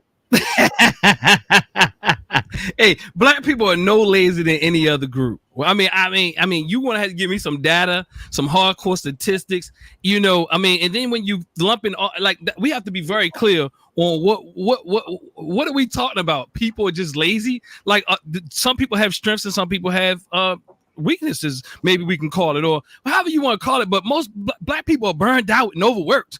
You know, I mean, like I don't like lazy. Nah, maybe oppressed, maybe tired, maybe depressed, maybe traumatized, or conditioned. Maybe, you know what I mean. Well, all that could be conditioning. You could be conditioned, and then your conditioning, there's trauma, right? So what I'm saying is that at the end of the day, no, when you talk about black people, we have to look at black people as we're talking about black people around the world. We're talking about black people in America. We're talking about black people where? Because the black people I know, African Americans are some of the hardest working people out there. I mean, have you seen a people? Have you even seen our sisters? There's nobody out there that's working as hard as our sisters, even in academia. There's no one that's working as hard as our brothers in some areas. I'm just like, what do we like? None of us are going to be optimum in all areas. Like for example, somebody might say, "Oh, I'm lazy politically," or I would just say that is not my strong. That's not my strong suit. Or I might be lazy in this. What you calling lazy? I'm just gonna say we all have strengths and weaknesses, or we have growing edges in certain areas. But we all have those things. We can't accomplish and be masterful at everything. Does that not mean that people are not? There people out here that are a little what you would call lazy. I've never met people who just want to be lazy. What I have met people who are dealing with mental health issues. I've met people who are struggling with trauma and depression and all types of things where they can't get up. These are the people call lazy, or people who are dealing with self-esteem issues and they're afraid to go out and do things. But as a whole, hell no, black people ain't lazy. We've been burned out. We've been worked harder than any other people in this goddamn on this continent. Laziness in itself could be the issue, the mental health issue. No, laziness is not is a symptom. It's not the result. I agree. I definitely agree. I know y'all upset. What would you call if you called a man a? No, I'm not upset. I just want to ask you a question. Could laziness be like if we say someone is a sluggard or slothful, right? Mm-hmm. That's kind of like slothfulness. Slothfulness is kind of like something that can be embedded in a person. It can be embedded in a person, and that's a mental health issue. No, you got to get to the root of what's causing they slothful behavior and fix it. Some people are more conscientious than other people, right? We all have different personality traits, right? So some people who are higher on conscientiousness have more structure, more order, more orderliness, more task oriented, more these type of things. But compare people like that is very elementary, I would say. That's lazy. That's what I would say, right? But what I would really say is we just don't understand. The thing is, we be comparing people against us. If I compare most people against me, everybody lazy. But that's not the truth. It's just not. It ain't too many people. I'll be honest. Ain't too many people here that run like I run and work like I work. But if I had to compare people against me, a lot of people be lazy. But that's not the truth. People have strengths, and people have strengths in different areas. Now Now I know we be upset at our people who want to see more done by them, and even the idea of weed. To be honest with you, people, man, most people out here smoking weed. People been smoking weed forever, and our mothers and fathers and sisters and uncles and cousins, and they've been smoking weed. They've been working. There's people out here work for the city. They taking heroin. To be honest with you, it's a lot of heroin users down in the city, and they work hard. But what I'm saying is, people smoke weed like I don't know what. So I think that this new weed, this new weed that they got out, you know what I'm saying, is an ambition killer. You know what I'm saying? It kills the ambition. For some people, it you know will. Now you talking about our people back in the day where it was like a lot more natural. You know what I'm saying? A lot more from the earth. But as they start mixing and guess what, spicing though? stuff from, because most of them smoking that now though. Because my thing is that my position is that, you know what I mean, when you say lazy, that, you know what I mean, that someone, you know, that they go all out to make us, to recreate us, to be the lazy people right now that we are. I mean, well, to make our, especially our young people, because we know our older people, so they're making us lazy, you say? Well, I mean, they do. They have a campaign through social media. You know what I mean? We don't feel like doing stuff. You know what I mean? I think that, you know what I mean, like people, young people are lazy. Well, when because what happens is a lot of them smoke. You know what I'm saying? They smoking all the time and they don't feel like doing stuff. And not just that. I think it's Instagram. I think it's the conditioning that they actually get. You know what I'm saying? That makes them not. I mean, if you look at so I'll say there was a brother who had a program here, you know, and he came up to me one day. He used to get all these young people jobs, and he say, Jabari, I need your help, bro. I'm getting all these young people jobs, man. They cursing the people out. You know what I'm saying, man? They leaving. You know what I'm saying? They ain't sticking to it. They can't get up. That's their trauma, though. That's their trauma. They can't get up. I know, but what I'm saying is I'm gonna go with Umar on this one. That's that ain't no daddy at home disorder. Oh no, don't do no. You can't go with Umar. Nope. No, you cannot go with Umar. Say it again. No, I'm being honest. I work. Look. I trained at Job Corps, right? So I see everything you talking about. I saw everything. The opportunities was there at Job Corps. I mean, you take a bunch of youth to a place away from the city, away from the killing, away from the trauma, a place where they can eat, a place where they can learn a trade, a place where they can get their GED, their high school diploma, a place where they supposed to be in this place of tranquility. But the problem is they still come with other children or adolescents with the same trauma, unhealed trauma, into this place. And they, to some degree, going to a place like that is so difficult to even focus. Many of our children can't even focus. Now, if you're talking about, like, are we talking about other people's children? Or are we talking about our children? We're talking about our children right now. You know what I'm saying? Because Ricardo, go ahead, because Ricardo wanted to respond. No, I said we can't keep making excuses. Either you want to win or you want to justify losing. No, you can't keep making excuses. You know how many people been saying? You know how many people been saying that though, Ricardo? We need to keep saying it until they stop making excuses. It don't work because we don't understand that people really struggling. The approach that you taking, people been doing that forever. It don't work. I'm saying I literally work with these people with our children. Say it again. Say it again, brother. The excuses don't help you. It doesn't. It's not an excuse. It's a diagnosis. It's an assessment. It doesn't mean stay there, but we have to understand. Huh? Say it again. He freezing a little bit. I've helped too many people who've been in this place and through their traumas, and I see it every day because it's not like we see it. And what we do is perpetuate the trauma with our lack of intervention, with our heavy-handed interventions that we think work. It don't work. We've been doing it forever. We just been doing it forever. If we look, you can keep doing the same thing and getting the same results, but we've been calling people lazy forever. Our parents, the generation before us, called us lazy. We can keep doing it. We can keep going on. Look at these lazy new children. That's BS. That's just old people. We get old and we get disgruntled. Now we're gonna call the next generation lazy. Well, I can say for a lot of people who hiring a lot of young people right now, you know what I'm saying? They got the young people on the job. Their work ethic is totally different. Man, I go back to Ricardo. Their reality is different. I'll go back to Ricardo, but you know what I mean, we say making excuses, and you know what I mean. You know what I mean? Like, I mean, my thing is. So you think it just came from nowhere? Yeah. So it came from nowhere. So they just came into this world They just came into this world. No responsibility on else. It's our children.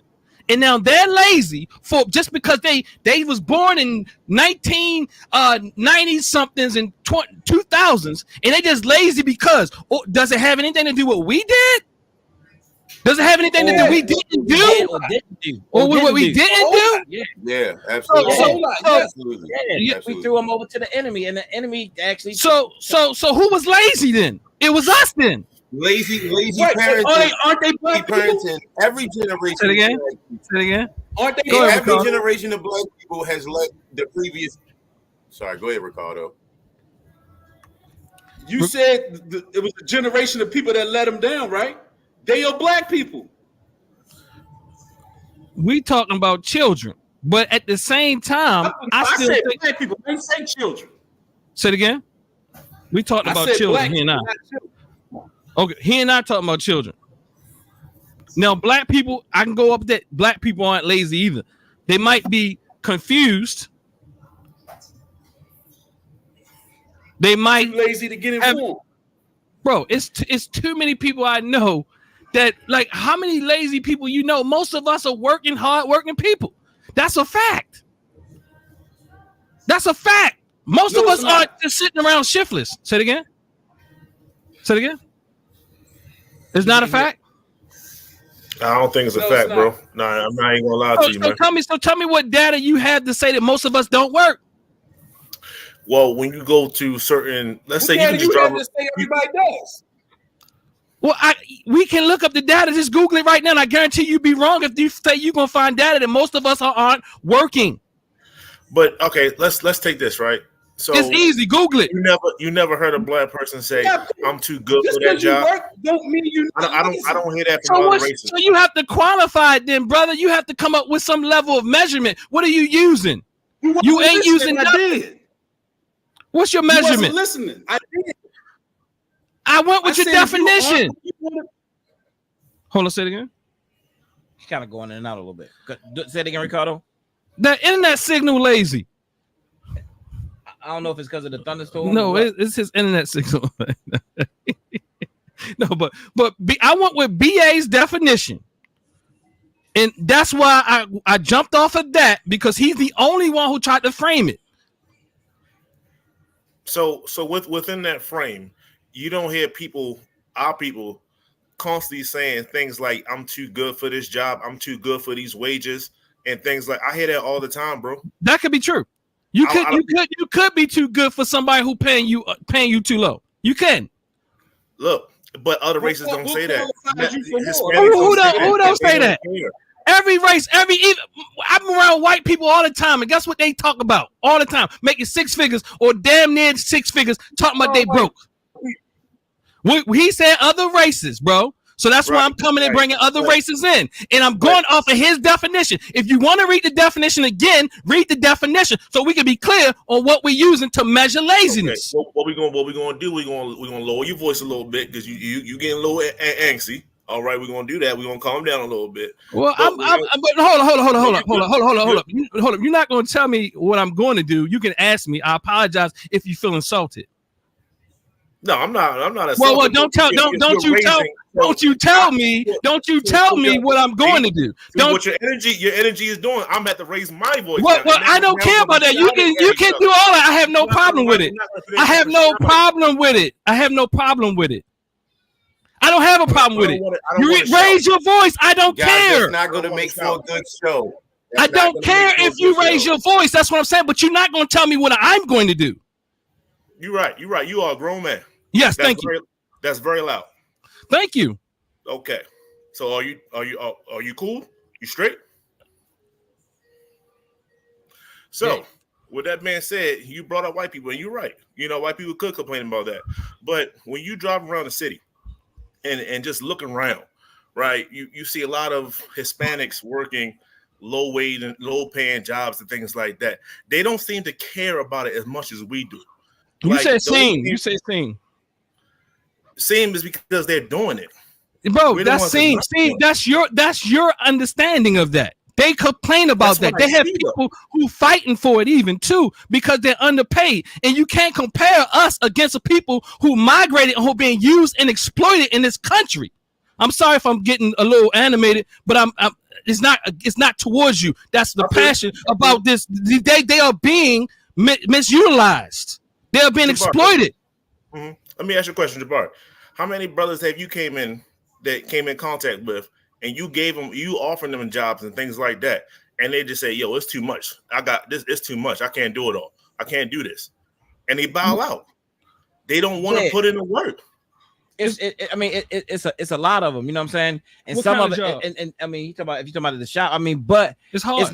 It's not only because they just, like you said, it's a lot of things that's making my point is it's a lot of stuff that's making our people become lazy. That's what I'm saying. You know what I'm saying? It's the social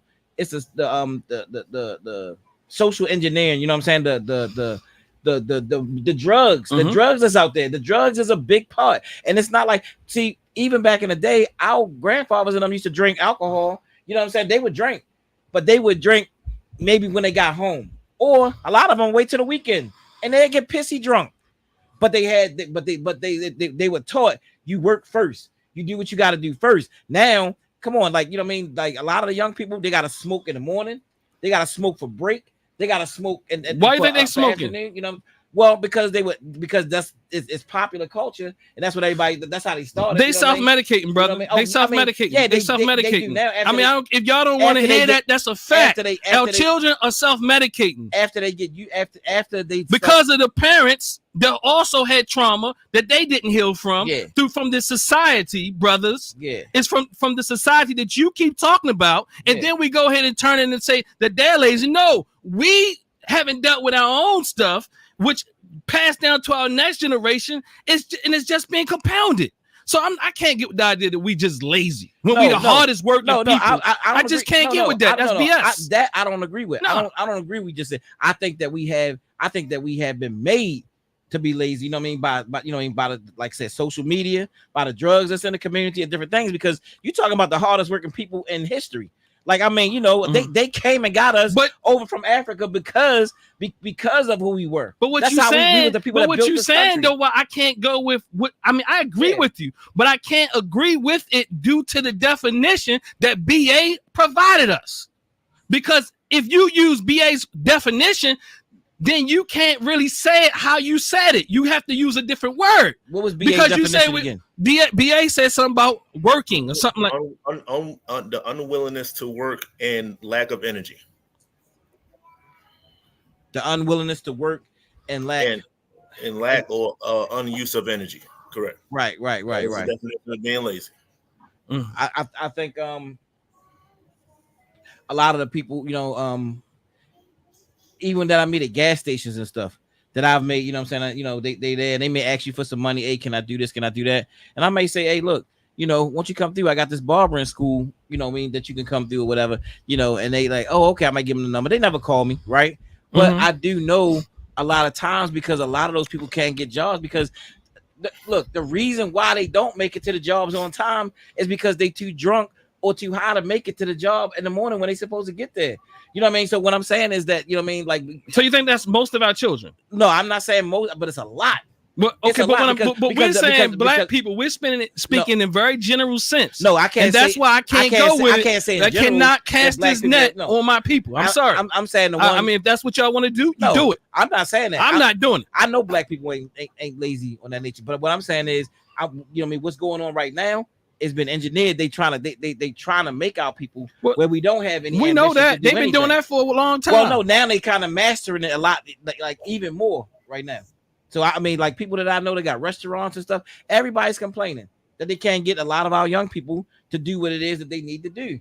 You know what I mean? They refuse to do certain things. You know what I mean? They don't feel like doing certain things. Their ambition has been, you know what I mean, has been killed. Yes, I agree with that. But and again, that's still not even most of them. That's what I want to keep clear. If you keep saying it's most of them, I'm sorry, Brother Kenny. One of the definitions of lazy is showing a lack of effort or care. You know, Doctor, so I was already saying that black people aren't lazy. And I like the quote that says, white people only started calling us lazy when we refused to work for free. But with that being said, there are areas of what's going on with my computer? You sounded fine. Hold up. There are areas that I would say, sorry about that. There are areas that I would say that we could show more care and effort in. And some of those areas I think that we as African Americans could do that is, number one, family, marriage. Number two, business. Trying to build more businesses. I don't care if they barbershops. I'm not going to be like that with Umar. Barbershops, restaurants, but they say the black dollar only circulates within our community for like 30 minutes or a few hours or something like that. Where with other races, it lasts days at a time, right?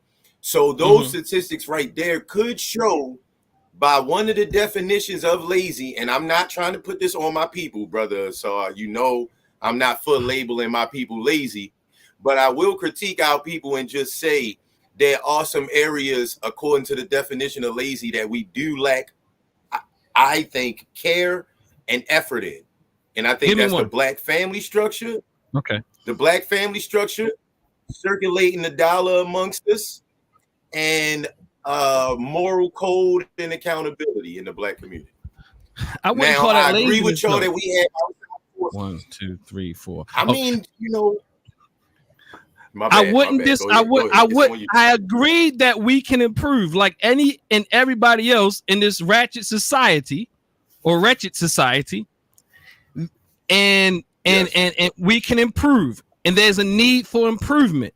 But again, to just merely cast it as being lazy does not point where and why we are responding to the stimuli in our environment. We're not talking about what's the word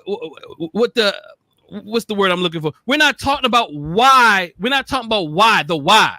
It's easy and it's lazy just to call someone lazy. If we want to talk like that, you understand? So it's more complex than that.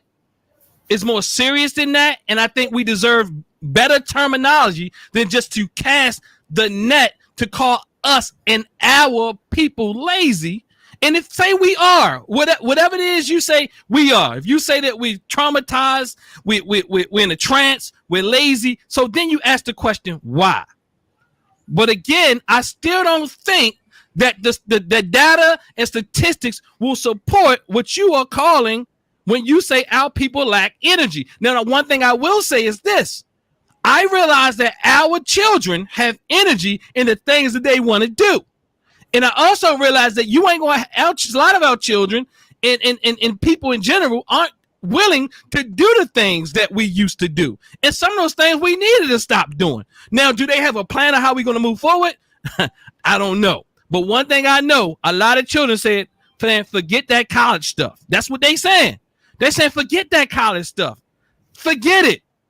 I'm not saying that I'm pushing that.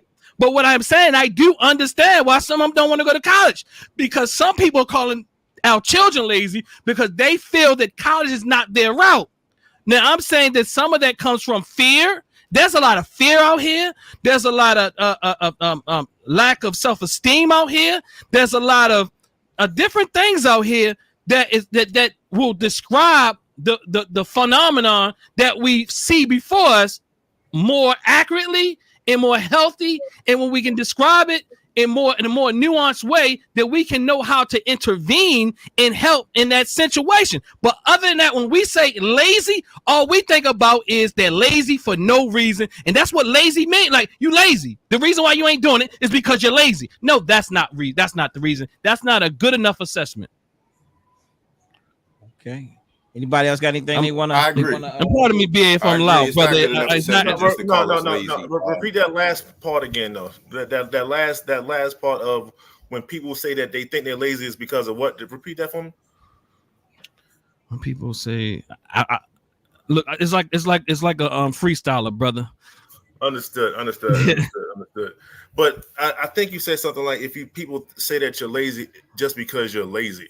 That I think you said something along those No, lines. Something like that. No, not because you late. If people just say that you're lazy, that is not nuanced enough to really get at the core of what's really going on. Hence, if we so just to say, you're lazy, meaning it prevents us from looking deeper at what the etiology or the origin of what we're calling lazy is, because lazy is something that people say about, is a characterization. It means it's in you, and you are the reason why you're lazy, and you're lazy. It's calling them a name. It's labeling them something that they, and it's not really looking at what the real issue is. It's not looking at it in a very nuanced way. It's not looking at it and say, you know what, this child might be depressed. You know how many children I work with, how many adolescents I work with, and they're really depressed and their parents are calling them lazy? You understand how many people are really dealing with trauma? How many people are really dealing with anxiety issues? How many people are really dealing? I'm talking about for real. I've never met people who really are just lazy for being lazy. And many times we, as parents and grown-ups, we don't really have the patience to really see what is going on with you. And that's why that's why suicide is at a high level as we started off, because nobody is talking to anybody. And we like to say things like you're lazy. That's it. Like, for example, one of my sons, I would never call him lazy. He has a different personality than my other son. My other son is like a damn jackrabbit. My other son is chill. That's his personality. And I'm not going to beat that out of him. He's going to do what he does, how he does, and he'll find his way, just like my other son. To some degree, everybody can balance out. The one son, he can go to sleep some damn time. My other son can wait. Oh, he wakes up all the time. But nonetheless, everybody can grow. But there's strengths in all of that. No doubt. Anybody else wanted to answer to that? I'm kind of rushing it because the hour is getting late. Because we spent 40 minutes on Umar. Yeah. You should have said something, man. You should have said something, Justin. This was the bulk of the conversation right here. He went right back. Hey, look. I told him go straight to the meat. Hey, look. I think this is a good start. This topic right here brings it out, man. You know what I mean? It brings it out. You know what I mean? It brings out a lot of perspective. Let me fill Dr. Star in. Go ahead. My bad, Joe. My bad. So, Doctor, we was fussing about, it was Tariq Nasheed versus this dude Myron, right? And Tariq is basically like he FBA, and he real staunch on African Americans, right? Mm-hmm. And so the dude Myron is I think Sudanese or Somali dude, and his parents moved over here, and Myron loves to call black people lazy and say, it's not the system that's holding y'all back. And he was basically saying y'all lazy, and that was the catalyst of our argument. Now, while I will say white supremacy plays a part, we are dropping the ball. We are dropping the ball in some areas. I always use this analogy. There's somebody setting traps for us, and we know this person sets traps because we've been dealing with it for centuries, and it's like we're kind of not noticing the traps or being oblivious to the traps in a way, and kind of falling into the traps more when we know this trapper is out there. Does that make sense? I mean, yeah, I get We're you. not showing enough care for watching out for these traps. No, I get you. 1, 2, 3, 4. I get you. But the problem with that is, first and foremost, whoever Myron is, he needs to chill. And the reason why he needs to chill, because what people do when they're from another country, they come to the U.S. and they try to call other people lazy. That's true. And they try to compare you against those who come from other countries to the U.S. when you have to ask them, so what are the people doing in your country? See, it's unfair to compare the people who left those countries would be the hardest workers, quote unquote, in that particular group, who will leave and come there. Just like us, people from Black Americans, if they leave this country and they go find another place where they migrate, they're going to be some of the hardest working people of our group. So it's unfair to compare this little segment of their group who migrates here against a whole country of people. But also, it was very foundational, brother. And it's all. I like that comment. Foundational Black American. That really helped us make the wrong choices. No, but to piggyback off what you're saying, because you're right. You're taking segments of people and then they're comparing themselves versus a whole, but we don't know what your whole looks like. So absolutely, who's the other people that was not as driven as you? How many of them are there? How many of them are they? How do they operate amongst your hometown and things like that? So no, what you just said that was very spot on. That was very good. Yeah, and the other. Oh, I'm sorry, brother boy, go. Oh no, go ahead, get your leg. No, I think the other thing is the fact that whoever's Myron and Tariq Nasheed and whatever this conversation is about us being, I think I lost it. Yeah. What about us being lazy? Yeah, Yeah, I mean, you're right. Other people do come here from different countries, you know what I'm saying? But there's an image that they've been given about black people even before they come here. Before they came, you know what here, I mean, and everybody, and every culture gets an image of black people before they actually come here. So you know what I mean. So rather Hispanics or whatever, when they look at us, they like these lazy goddamn. We the most. That's how they look at. We are the most industrious African Americans in everything. I'm talking about when you talk about top tier. If you could, all you gotta do is compare. If you want to compare people, compare our top tier against others. And I'm not on that time. But what I'm saying is you will find it hard to not have African American people at the top, if not the top. All right, because when you look at the statistics, that's what I'm saying. We gotta look at this stuff statistically. And so that stuff is skewed. Well, family. I think we One more thing, Barry. One more thing. I gotta ask him this question. So, go ahead, man. Is there a cutoff at any point when it comes to someone, let's say the youth or whatever the case may be, and like, does everyone need a diagnosis? Like, I have to go through every single thing that could be possibly wrong with you before I say you might not have a willingness to work without saying that word. Like, how far do we go down until we just? That's just what they are. I think that before you get labeled lazy. Yeah, I think that we was actually doing something called the zero murder rate movement before, and we was talking about how a lot of our young people have, you know what I mean? Say it again. Yo, you just do. Go ahead, brother. Speak of mine. You did it first. Go ahead. Talk to me. Oh, you said I did it? Yeah, you about to say you were saying whatever you were saying. You went through this first. Go ahead. Speak your mind. Oh, no. I was just gonna say that and our whole thing is that a lot of most of our people had some type of problem. Rather it was like they've been sexually abused, they've been they've been physically abused, or they had some substance abuse problem that they actually had. And so before, a lot of times we give them these jobs, they will have to go through training first. They would have to get to be able to get counseling, and they would have to be able to, some of them had to go to rehab in order to get themselves together, in order to be able to get some of the jobs and all. Because that's some of the problems right now that we actually have, is that people don't, you hear people complain all the time, man, they were supposed to be here at 9:00, but they don't show. They don't show because they got a drug problem or they got an alcohol problem. When somebody has a drug problem, when somebody has an alcohol problem, know that they have a mental health problem or a trauma, right? A traumatic problem. People just don't become strung out for the most part for no reason at all. It's people trying to cope. And I did not understand that completely.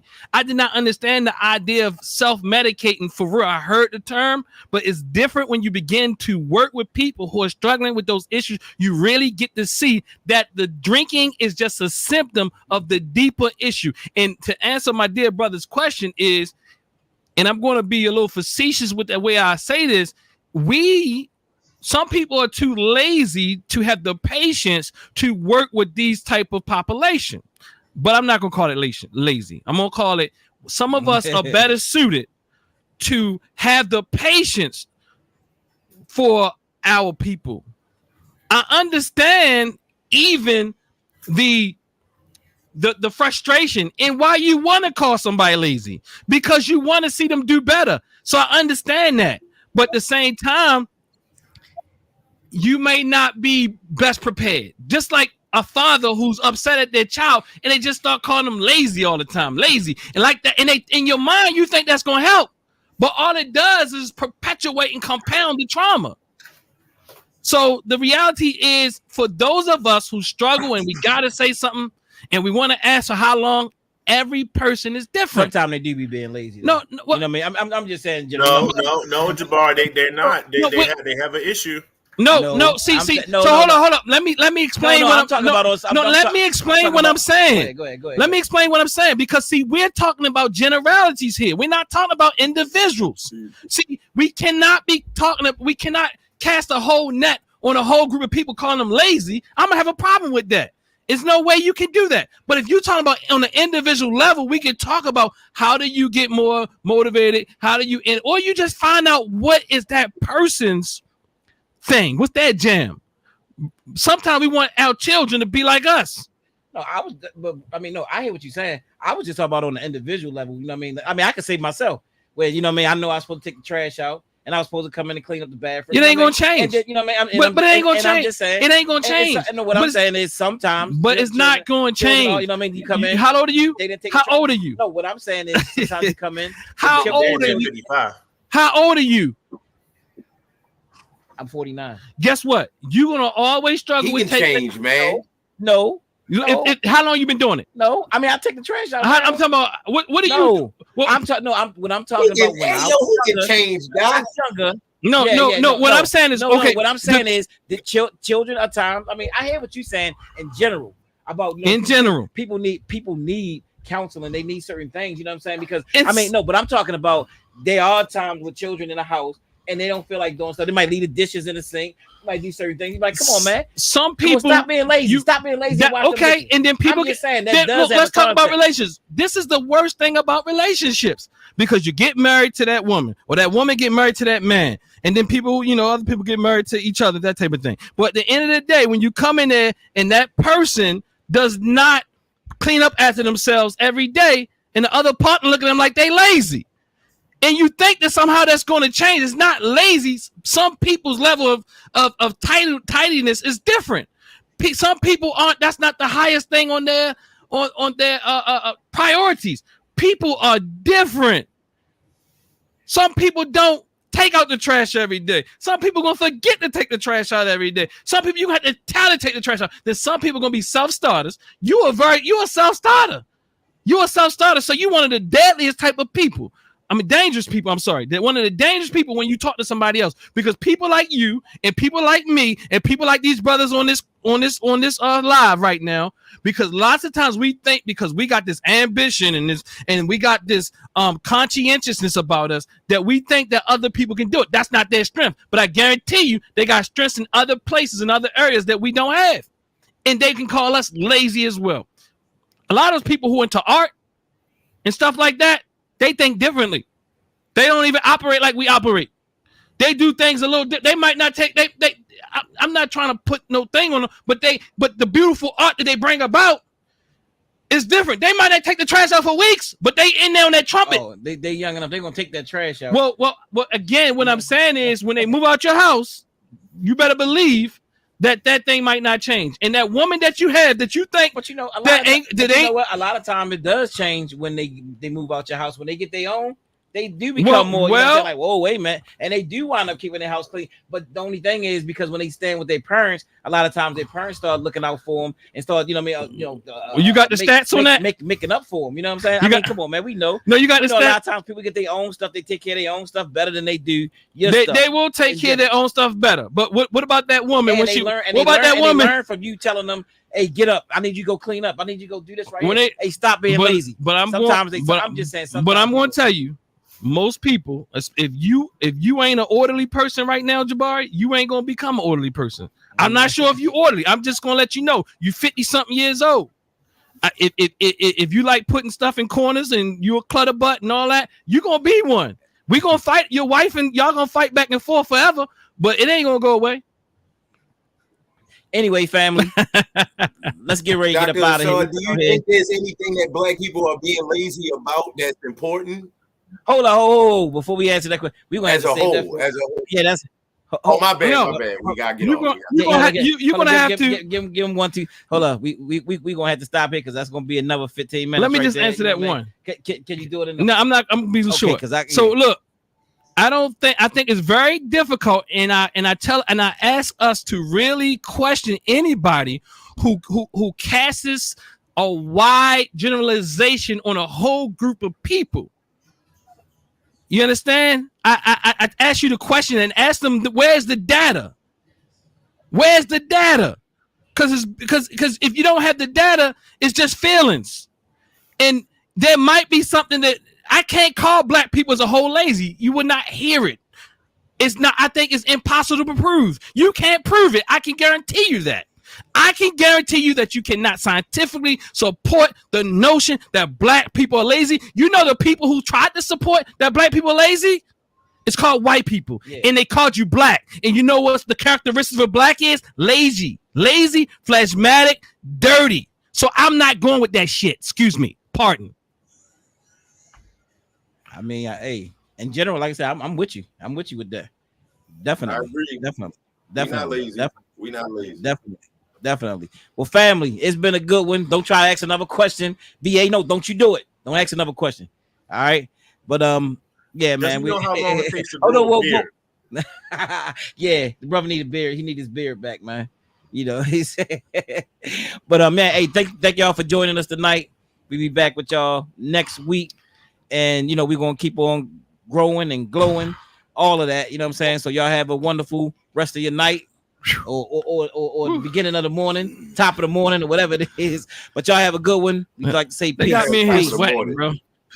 Peace to the family. Peace, family. All right, peace out, family. Peace out, fam.